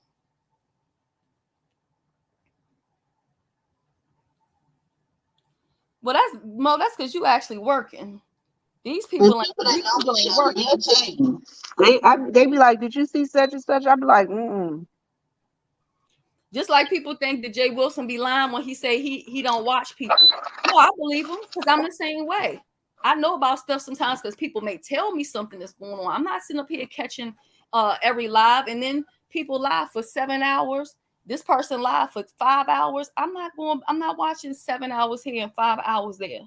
Not I'm gonna doing it. tell y'all, you're right. When Jay Wilson say he don't know what be going on, and him look, y'all, Jay Wilson, that's my buddy, but Jay Wilson don't even watch me. Sir Brooks, let me tell you something. I've actually been in that mall. That mall is down the street from my house. Um, when I first moved out here, initially at first, half the stores in that mall was closed or whatever. And then I think by the time when I left Jamaica and I came back here, I think they might have had one or two stores left in there. And I used to always go in there for the Subway because they didn't really get a lot of business. So the owner would really take his time with your food and just hook your stuff up the way it needed to be hooked up. So I take my time to go in there. But now, that mall is still there. Some people be I mean they vandalized it. At one point, some of them stores still had clothing inside of them, still had merchandise inside of them. Now right beside it, they put a new movie theater. And I haven't been there yet. We had plans to go a couple weeks ago, and then something came up. But it's one of those movie theaters where you can order your food, and they got like a bar, and they got like a full bar and all that other kind of stuff. So yeah, I live right down the street from there. Yeah, yep. And they have oh god, what's that one store? God damn, I can't think of the name of it. But that's the only thing that's still up there. But they had restaurants, CVS. Some of they held out for as long as they could. But people still go in there and record like the abandoned stuff or whatever. It's real easy to still get up in there. Anybody can go in there. And they had another movie theater around the back, and they stayed open for a good long time. But it's something about the abandoned buildings. And then when I watched the abandoned funeral homes and stuff, man, they be finding bodies in there. They be finding cremation stuff in there. It be just wild. Oh, behind Wawa's. Okay, I know exactly where you're talking about. I know exactly what you're talking about. I be telling people all the time I live out here near the military. That's why my Wi-Fi always be acting crazy. They're like, oh, you got cheap Wi-Fi. No, I have the highest package, but I'm right here by the military. I was on the phone with Joyce one night, and I said, Joyce was like, oh, I'm sorry. We both had the military thing, music or whatever the hell they be playing at nighttime to be disturbing you. Like, I ain't never been hiding from nobody. Shelly, if I don't come, you know what? I'm gonna call this lady today. I'm gonna find out if they really going if we really gonna do this shoot, because we'll do this picture shoot this weekend. I'm coming up this weekend because it ain't nothing else better to do. Ain't like I'm doing that down here this weekend. I ain't gotta go to church. Praise the Lord, hallelujah. So if I ain't doing nothing, I'm coming up there this weekend. So Bricks, there was one time where I said I would never live out here. This when I lived in PG. My friend lived out here, and that's what I ended up moving out here. And I was like, oh my God, ain't no way I could live out here. So country is this, is that. And granted, shit, they do got some hoods out here in ghettos, or people act ghetto, but I don't really consider it to be ghetto.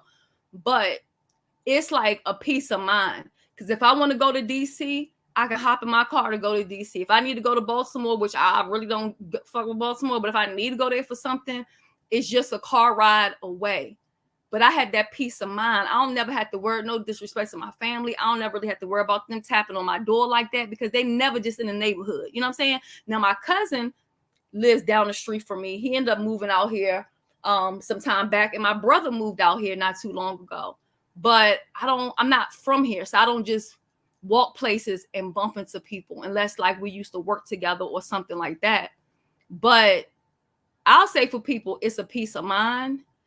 And for me personally, I would never move back to PG or DC ever. If I want to see it, I want to get a taste of that, I get in my car and go to that. But to live in it, overpriced, and all that crazy crime 24/7, no ma'am.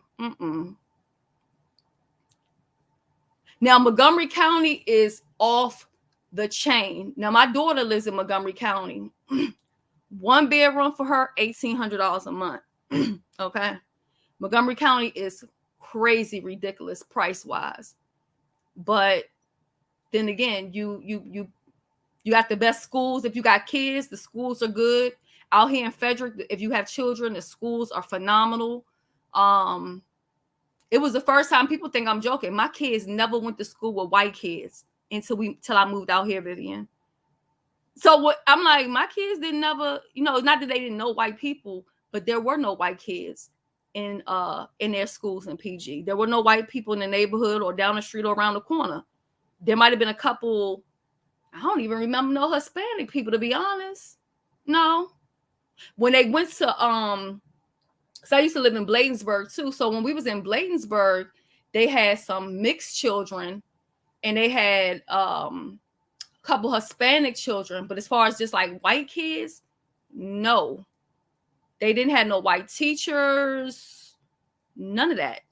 I lived in Riverdale, Bladensburg, Landover, District Heights, aka Forestville, off of Walters Lane. But I just couldn't deal with that no more. After a while, you just get sick of that every day, shooting, stabbing, fighting. I mean, just crazy. The teachers acting like students, teachers coming to school with stilettos on and mini skirts. And I'll never forget, they gave my kids homework on Flavor of Love. I will never forget it. Flavor of Love. I'm like, no, it's time for a change. Oh, Pentagon City. Yeah, Arlington is high too. I can't do it. I still know, I still got people, family and friends that live out there in PG, and I'll slide through and do me a drive-by. But just as I've gotten older and my health is on the decline, I just don't have, sometimes I just need peace. I don't want to hear no whole bunch of noise. I don't have time for all of that craziness. Then don't get me wrong, they be out here cutting up too. Like not too long ago, this was in April, because we was on a little vacation at that time, and that's when they had that person out here at the military base shooting and stuff.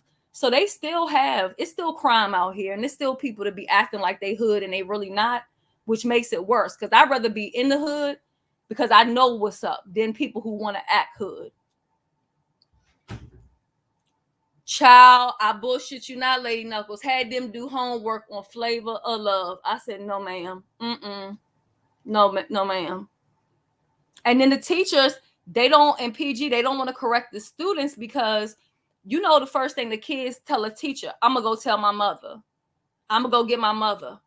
And then they don't want to have to fight with the mama, the aunt, the daddy, the godfather, the godmother. So they just basically let them kids get away with a whole bunch of shit. Hey, Shelly, you right about that, because when I taught in DC over in Southeast, I remember this mother coming up there and telling the teacher, I'm gonna take my boot off and beat your ass up and down the hallway like you my child. I seen many times parents coming to that school to check teachers because the teacher corrected their child. And I'm saying that's why your kid in the 8th grade now reading on the 3rd grade level, because they can't be corrected and they can't be checked. See, I grew up, you know what I'm saying, where we were not allowed to disrespect elders. We were not allowed to disrespect teachers and stuff like that. All somebody had to tell my mother was we was disrespecting a neighbor or teacher. We was gonna get our ass beat off the break. Hey, Fantasia, how you doing, sweetheart? You know what though? I'm gonna tell you the thing that used to trip me out, and I tell people this. I be like, and people laugh at me when I tell them this. When I taught in DC, y'all, it was parents. We could not get them to the parent teacher conference unless we had a cookout and had the drum line out there. Child. Okay. I mean, I had a parent one time that the police had to escort when she came to the door. The police met her at the door, escorted her to where she was going, then escorted her back out the door. She was not allowed in that building without a police escort because she was acting a fool. Right. And that's the worst, when your kids have no respect for their elders or their teachers. Those are the kids that end up in prison, and their parents always sitting somewhere talking about my kid or my son. No, you created that monster. Deal with them. Y'all, I'm gonna tell y'all know what the worst thing I used to see that used to hurt me to my heart? I had a parent. She had an older son that got one of her younger sons into dealing drugs. He was MR. She had 3 children that were MR, one child that was ED. The MR is mentally retarded. That was the classification back then. And she had one child that was behavior and emotionally disabled. That's 4 kids that was in the same school, and all of them had problems. All of them were in special ed. But then when I met the mother, I understood why. Guess what? The mother was a Hmm. heroin addict. There you go. And the son that was in the behavior emotional class, we knew when he had smoked weed with his mother that morning or not. Because when he came to school and he was calm and he wasn't fighting nobody, we know him and his mother had smoked weed together. Well, and this is something where I'm not even going to be ashamed to admit it. I have people in my family just like that. I got aunts that, you know what I'm saying, raised their children where they still didn't got high with their kids. They still didn't drink with their kids. One thing about my mother and me, I have never, to this day, I've never drank. And I'm 45 years old. I've never drank in front of my mother. My mother have never seen me drink, drug, none of that. Father, none of that. It's just a level of respect. But with my aunt, because she was on that shit, her kids, they would be dating the drug dealers in the neighborhood because of course my aunt want to get high. So why not allow her young teenage girls to date them dope boys in the neighborhood? You know what I'm saying? So they break aunt off with something, house full of people. Your kids, they young, 13, 14 years old. You sitting around smoking weed with them, drinking liquor with them. That's different from my upbringing because I never sit and did that with my mother. And with my kids, I always tell my kids, I'll always love you, but me and you will never be friends. Period. You everything to me, but we ain't never clubbing together. My daughter is Shelly, 36. We I'm gonna never tell club. you the truth. Guess what? All right, my mom has seen me drink. My dad has seen me drink. But as far as doing drugs and things of that nature, I've smoked weed, but they've never seen it. They might have seen an aftermath where I'm just asleep. Right. But other than that, nah. And Um, it happens. A lot of people do it. I mean, I've seen it in my, I've seen it in my family. And I see my cousin, then she does it with her kids. now Now I she has now kids. here down south, I see a lot of parents. They be having parties, and the mama, the grandmama, the children, the grandchildren, and the great grands, they all partying together at the club. I'm like, You know why? Because they don't have nothing else to do. I moved down Virginia. I only lasted, Vivian, 11 months, right? I moved I out don't care if they of ain't got Leesburg. nothing to do. I'm not going to the club with my mama.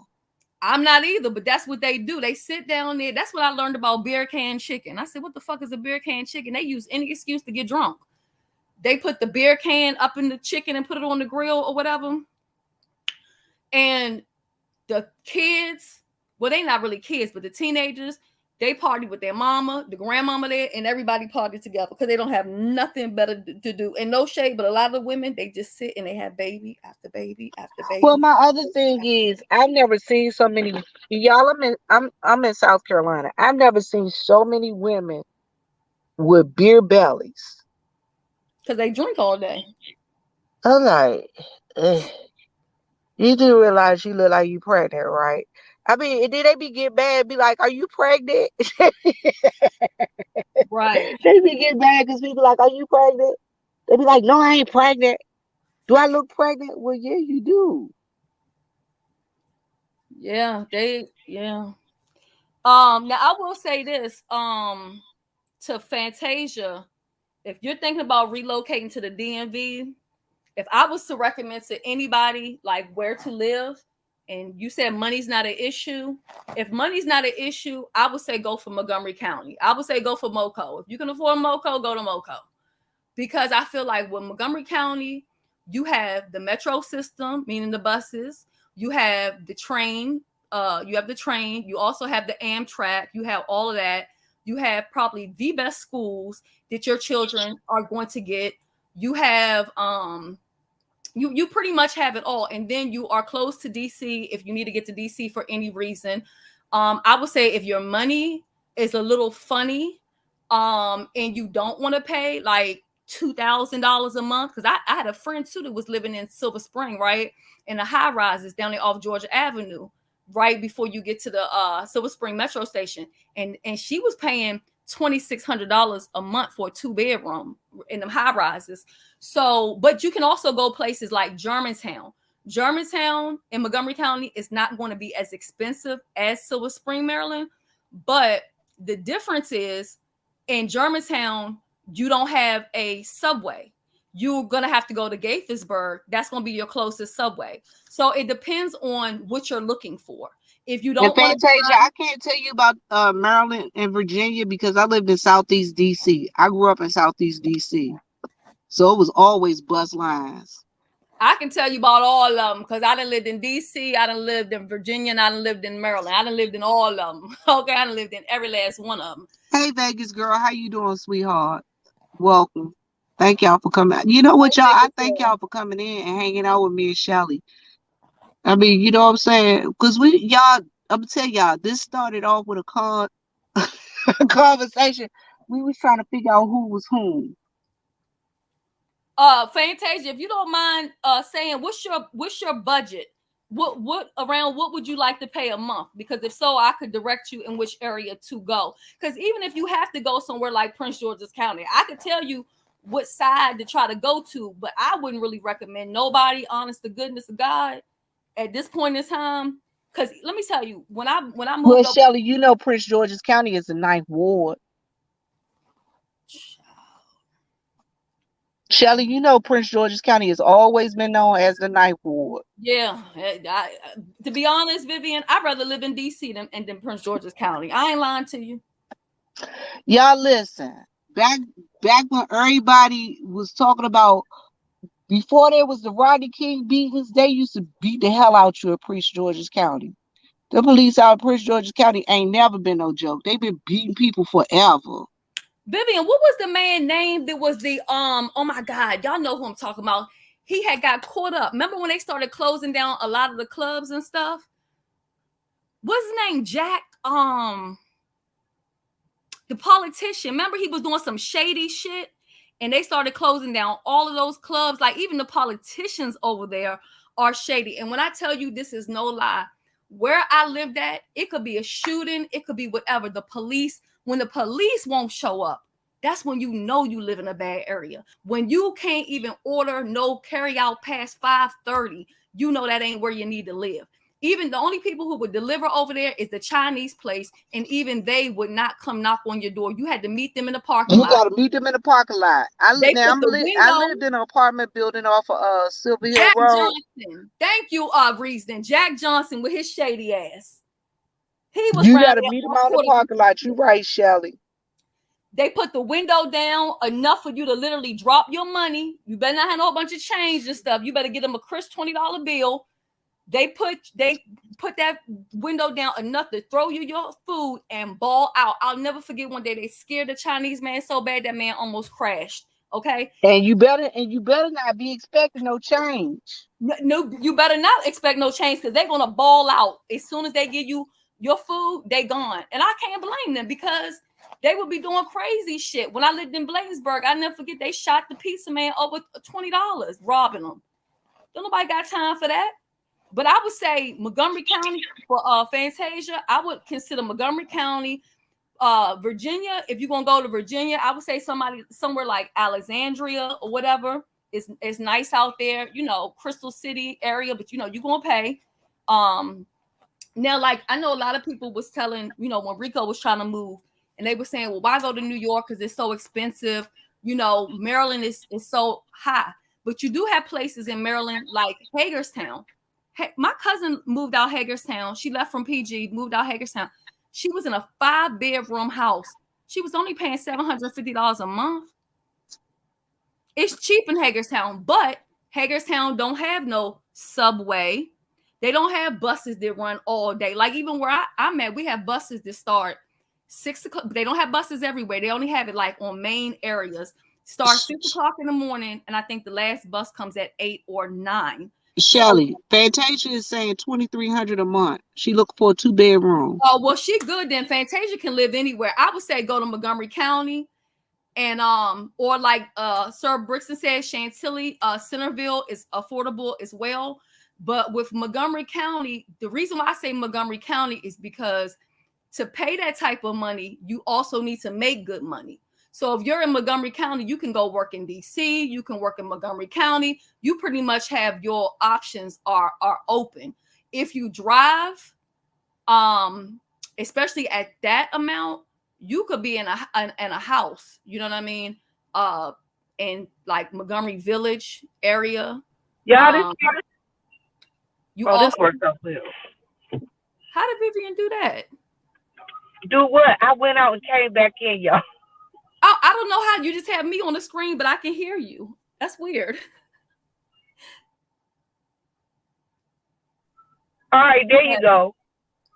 Now I will tell you, my cousin's husband, he's former military or whatever, and they were living out Hagerstown for a while. They've also lived in Frederick, Montgomery County, and he's always worked like out the Pentagon and stuff like that. And I just learned recently they have a bus that comes all the way from Hagerstown. It comes through Frederick, and then they go to Shady Grove, and you pay $5 for that, and then he gets on the subway, and they make hella fucking money. But they just bought a house out Potomac, Maryland. Now, Potomac, Maryland, that's where the people who have money really live. Like Tyson, at one point, he had a house out there.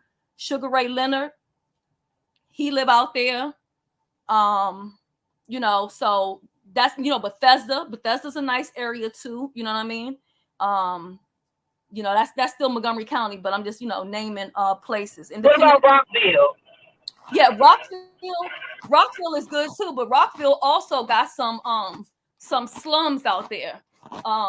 Like they got I don't know if you know about Lincoln Park, but Lincoln Park ain't nothing to really be played with either. And that's out there in Rockville. But of course, every area is gonna have its little projects and hood and housing authorities or whatever.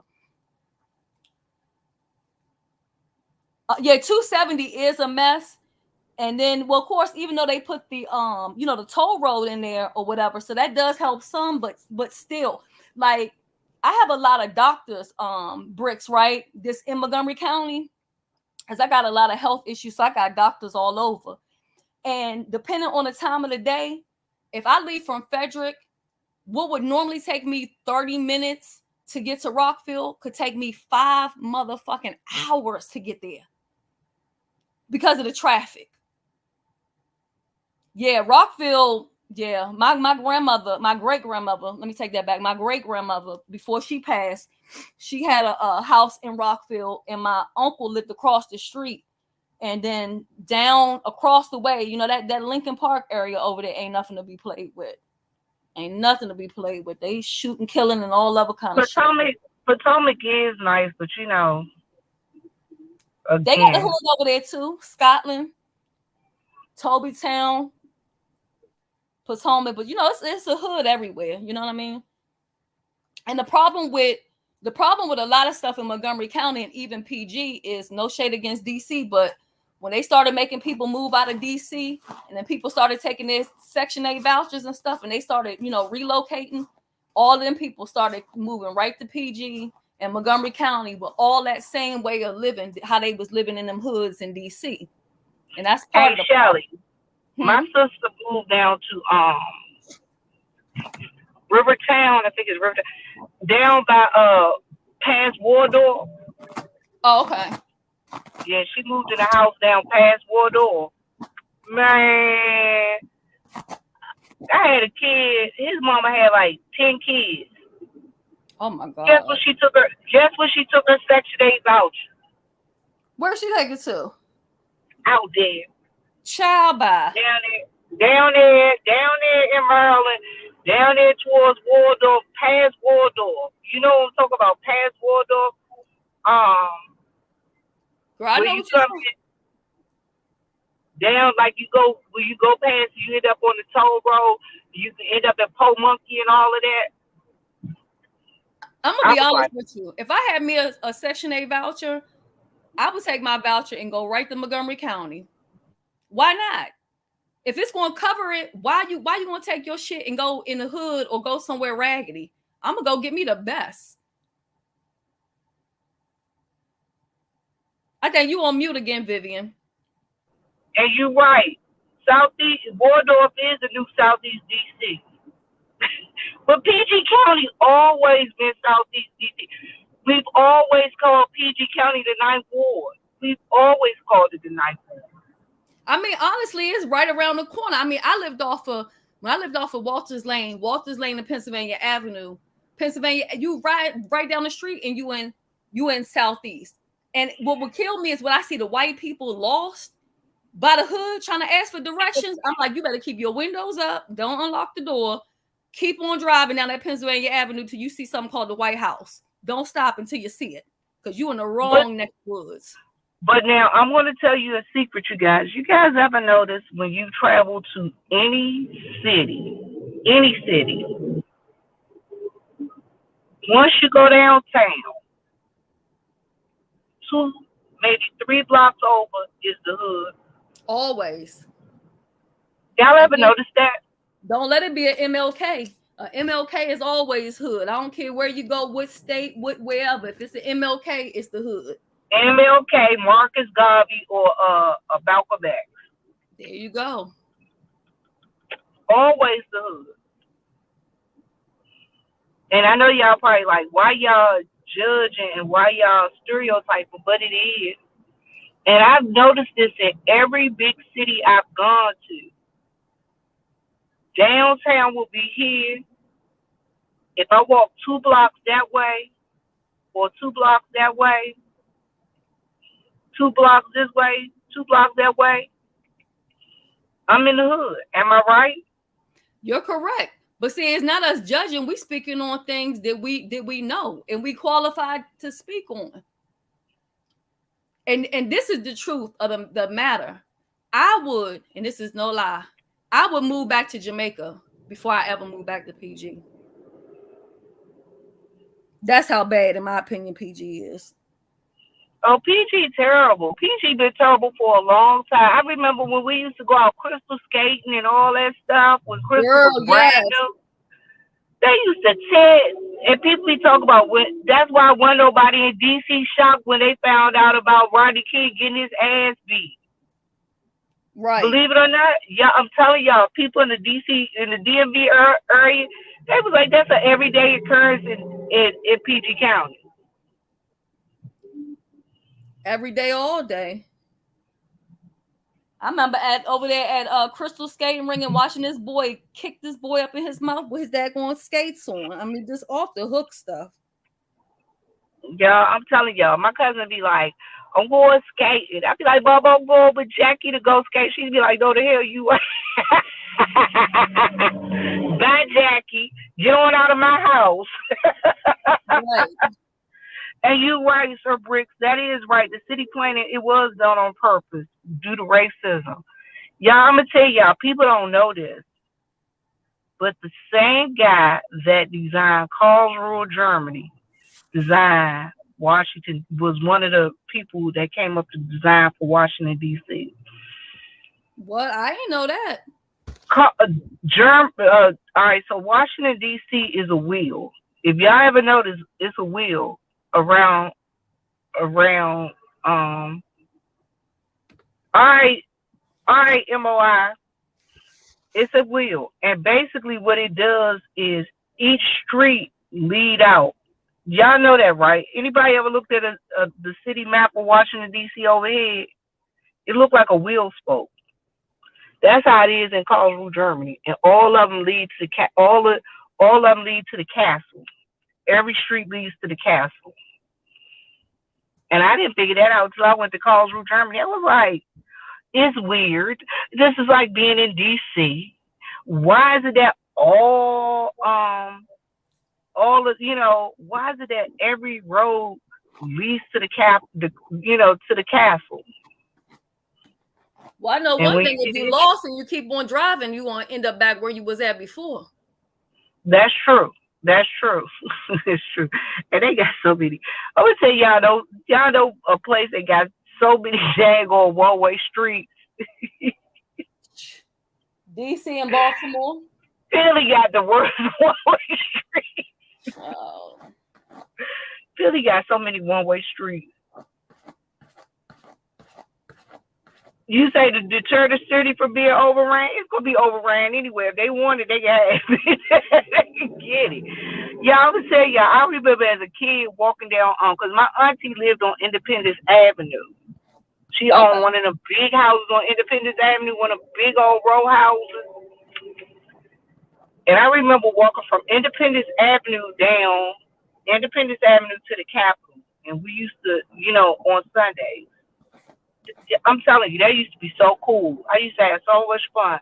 And we could walk from my aunt's house to the church, from the church back to my aunt's house, all the way down was my great aunt. She passed and gone. God bless her soul.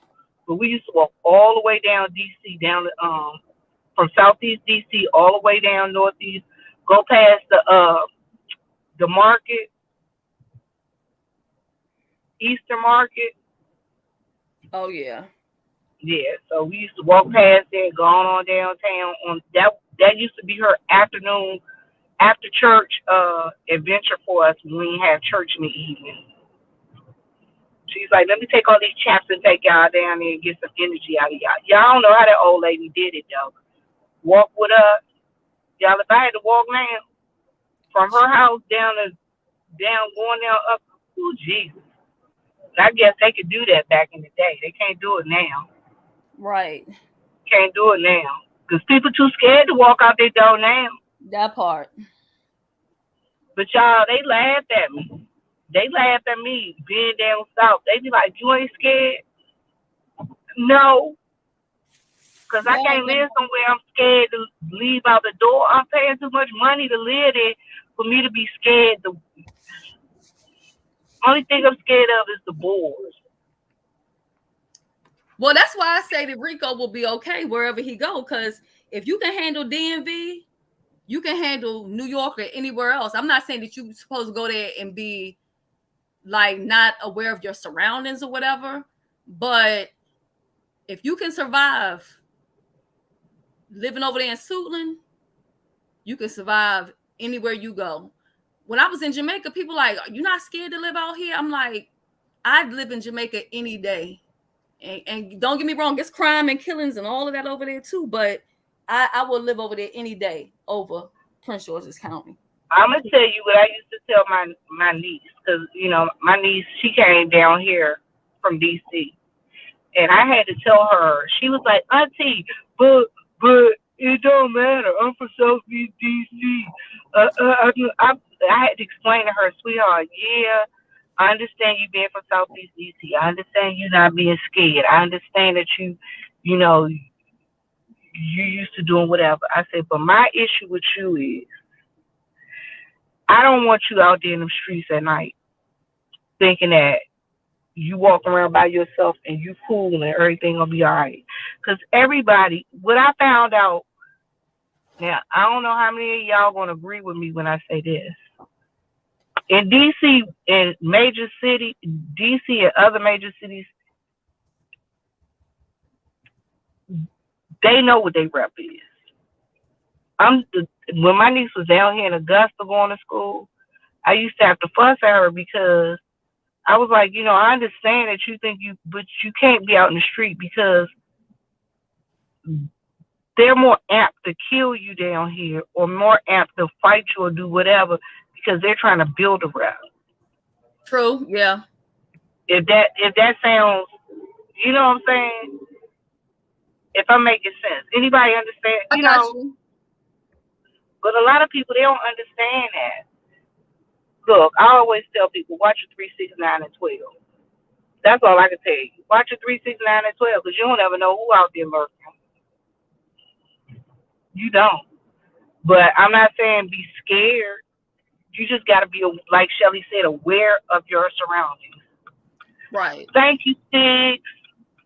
Yeah, you definitely have to be aware of it, and nobody shouldn't be walking around. I don't care where I don't care if you're in the country. You should never let your guards down. But what I was saying is the area where he lived, and I know because I picked him up from over there. He lives down the street or lived down the street from where I lived at in PG. And the things that I saw and the things that I experienced where I lived at over there off of Pennsylvania Avenue over there in PG, I would go back to Jamaica before I ever move back over there. And Bricks, You're right. It is a lot of people from up here, up north, that come down south, and they just have to make a name for themselves. They got ran off from up there. They wasn't they weren't able to live up there and do what they had to do up there and mind their business. But they get down here and it's like, I'm the man, and that. They talk all that mess, and it's like you was a punk in the hood. You got ran out of DC area. You got ran out of Maryland. You got ran out of VA. But to hear them tell it, it is what it is. It is what it is. I mean, don't get me So wrong, ain't nothing like DMV. You know what I'm saying? It has its perks. But I just know for me personally, the shit I experienced living over there, like I literally had to have my gun loaded, no safety on underneath my pillow. That's how I lived every single day. I don't ever want to live like that ever again. And when you living like that, you don't even realize that this shit is abnormal or something is wrong with it. Every day you waiting on some shit to pop off because that's the environment that you're in. When I moved out here and people held the door open for me, I'm thinking they trying to fucking rob me. I'm what the fuck wrong with you? Get away from me. But it's just change of environment.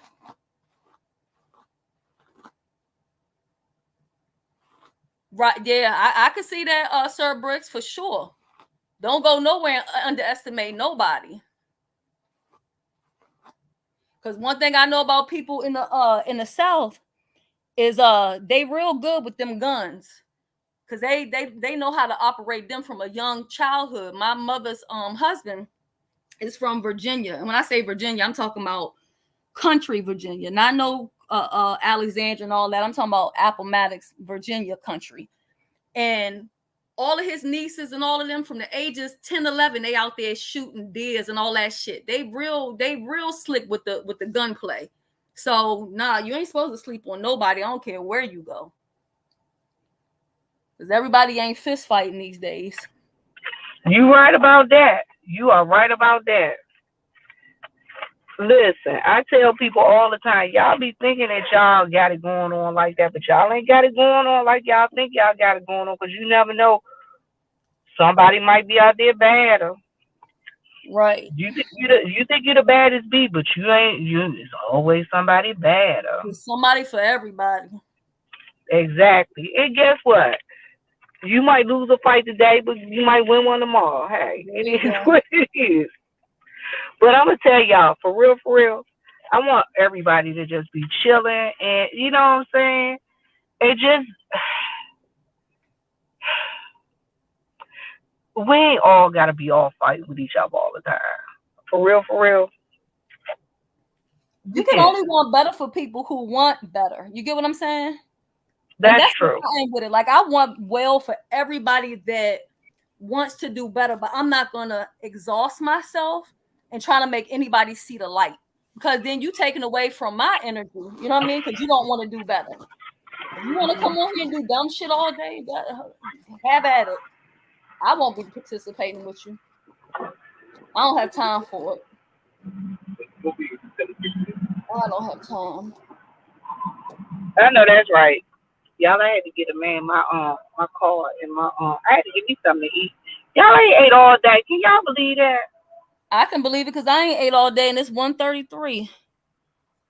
Took my butt down there to the VA and then left the VA and went and got my nails done. Thank you, sweetheart. Thank you so much. You have a blessed day. Speaking of y'all PG, I gotta go to PG today. Y'all went to Panda Express. I don't know why. I like this place. I love Panda Express. Y'all, I ain't think I liked it until I came down north. Down south. There's a whole lot of stuff I learned down here. A lot of foods that I didn't think I would like till I got overseas, and it was like I ain't had no other choice but to eat them. Shelly, you know what one of my favorite meals are? What I used to eat when I was in Germany. You gonna think I'm crazy? I used to go. All right, so y'all, I'm telling y'all, the best thing is in Germany, in Cologne, Germany, they had the best rotisserie chicken ever. Oh, I love rotisserie chicken. They used to have a mop. I know, yeah. They used to have a mop in this bucket of like oil stuff, and they would be mopping the chickens, y'all. And I always, when I first went there, I was like, "Oh, that's the most disgusting thing I ever seen in my life." I was like, "Oh, this is so crazy." No, I wasn't in Stuttgart. I was my first husband was in Stuttgart when he was there the first time, but I was in Karlsruhe. I was like, I was actually close to France, you guys, because we used to ride our bike down to France. But they used to have this like bucket, and they used to dip that mop down in that bucket of like oil or whatever, and they would be mopping them chickens. And I thought that was the most disgusting thing I ever seen in my life. But y'all, I'm telling y'all, 2 o'clock in the morning, 3 o'clock in the morning, when you come home from the club, 4 o'clock in the morning, and you had a good couple of beers, them German beers. Oh my God. A half a hitchin and some pork fritz was the best thing ever, and the skin be so crispy. But I had to get drunk to taste it for the first time, y'all. I ain't even gonna lie. I worked at a catering place and they use the little, I know what you're talking about, the little mop thing. They use that to go, oh, they use it on ribs too. You know what? Sir Briggs, I'm gonna tell you, when I went to all right, so my mom came, y'all listen, I done told this story before. So my mom came over to Germany. She was over there with us for a month. I had knee surgery, and she came to help me out. And she came for Thanksgiving that year. I'll never forget it. My mama came over there. So she wanted some chitlins. You right. That German beer will put hair on your chest, and they drink it warm too. They drink that beer warm, Ain't room nothing temperature. worse than a warm beer. Girl, girl, girl. So it was funny. My mom came over there. My mom said, my ex-husband told my mama, "Well, mom wants some chitlins." So she was like, "I'll cook you some chitlins, baby." And it was a whole bunch of people because my whole section ended up in my house. I never forget that. My whole section and some other people from the company, they was like, "Bill, mom in town, and she cooking dinner." So they all coming over there. Yeah, I got a house full of folks. And so he wanted chillin'. So she was like, "Okay, baby." We went to the market in town. Y'all, this was the first time that I ever seen a pigtail. The pigtail was connected to the butt and the entrail. Oh my God. I thought that was the funniest thing to me. I was like, ugh. Yeah, I don't eat chitlins. I've never I been a don't chitlin either. eater. I think they smell awful. I think they're the worst thing ever. But my mom, y'all, my mama cooked chitlins. Why my neighbor came over with a bowl talking about, "Oh, you cooking hard chitlins." Why she came over with a whole bowl talking about, "Could I get some?" I don't eat chitlins. I don't eat hog maws. I don't eat none of that. None of that shit right there. None of it. Mm-mm. I don't eat it either. I don't like the smell of it. I hate it. Just look like it tastes nasty. I don't even But eat I thought that was the butt. funniest thing ever. Yeah, I thought that was the funniest thing ever to me. When I went to that store and they had the tail, it was the pig's tail and his entrail hooked together. Wow. Mm-mm. I'm gonna tell you, when I was in Germany, I see we would have cookout. Shelly, I ain't lying. They had the biggest pieces of meat over there. You're like, okay, he going to get the ribs. He gonna bring some ribs for the cookout. I'm not lying. The ribs look like brontosaurus burgers. It look like the ribs for the Flintstones. You know Oh my who else I feel like feeds you like that? Texas. When I went to Texas, I could not believe the portions. I ordered a damn burrito. I think I must have ate from that thing about 10 times and end up still putting it in the trash. I was like, I have never seen portions so huge in my life until I went to Texas. And I was like, they right, everything is bigger in Texas because Shelly, it was when crazy. we was there with Jay, The place that Jay took us to, I'm not lying. I got a baked potato. It's a brisket baked potato. I got a brisket baked potato. I'm not lying. That potato was the biggest potato I ever seen in my life. Yeah, it was I'm the like, good biggest God, food I this ever potato had. is big as my head.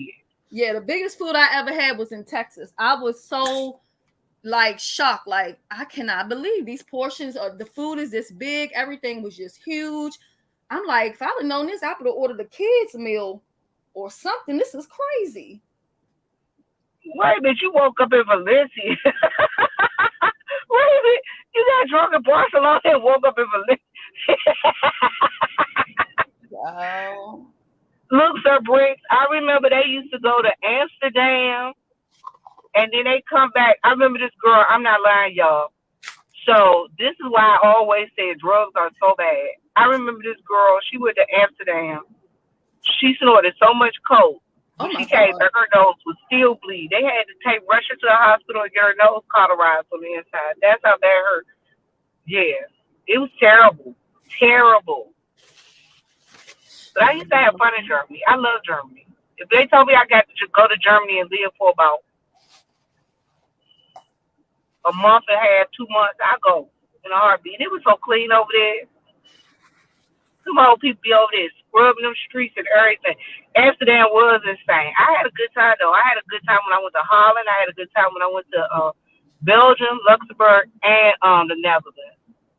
Because we used to have to drive. You know, sometimes you have to drive the trucks up there to drop them off and stuff or pick up supplies.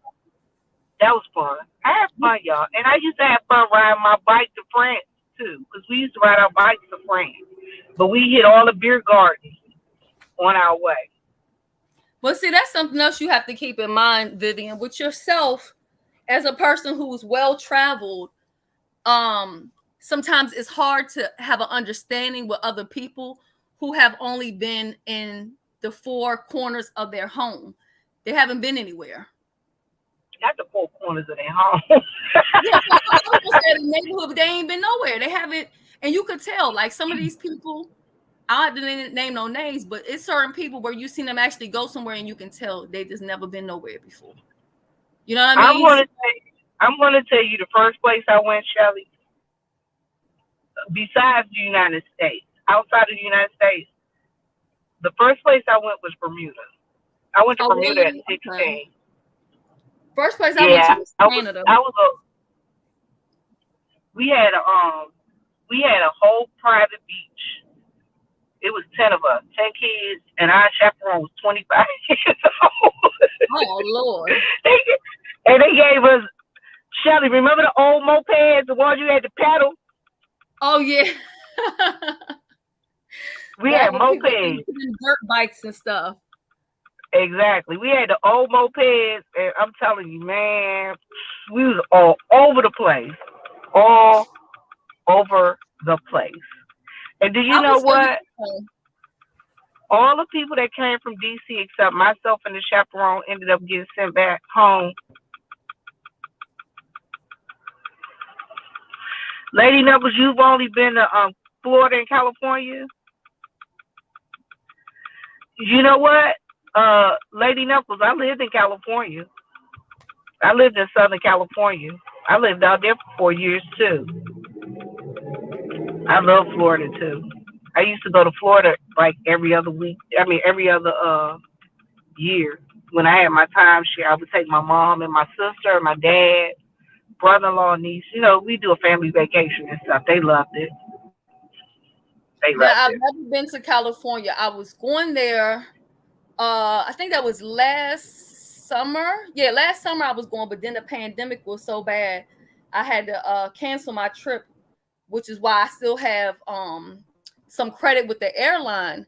And they are well, you know, they have been extending this some, but that's another reason why I ended up going to Miami, because I'm like, I got airline credit, I got miles credit. I'm not about to let my shit expire because of nothing. You know what I mean? So, Lady Knuckles, let me tell you about California. I used to live in Southern California in the Mojave Desert, and I used to go to San Diego. I used to go to LA. I used to go to Vegas if I went in LA or San Diego, I was in Vegas. Yeah, I used to go party in LA at the Palladium. I met a whole rack of stars. My the girl that used to do my hair used to do Whoopi Goldberg thing. The girl that designed my outfits used to design for different people. That's why I say I know people, but you don't have to name drop the folks you know. You know people. You know. That's the hello. That's the part. Everybody knows somebody. And I tell people that all the time. People who really know people don't have to talk about it. They ain't gonna mention Exactly. these people ain't used to nothing. It's always name dropping, and they name dropping people who don't even really don't know them at all. That's why they name dropping, because they know you can't confirm nothing. But I'm gonna drop down and I'm gonna listen in. I didn't finish my hair, so thank you for keeping me company during this time. And I'm gonna Look, keep sis, it. y'all look. I'm about to get off because I'm about to go in the woods, and when I go in the woods, y'all ain't gonna be able to hear me anyway. I'm gonna go wash Hold on, my cause and then I gotta run down PG today. All right, chat. I Have a had to good pull day. off. Look, I had to pull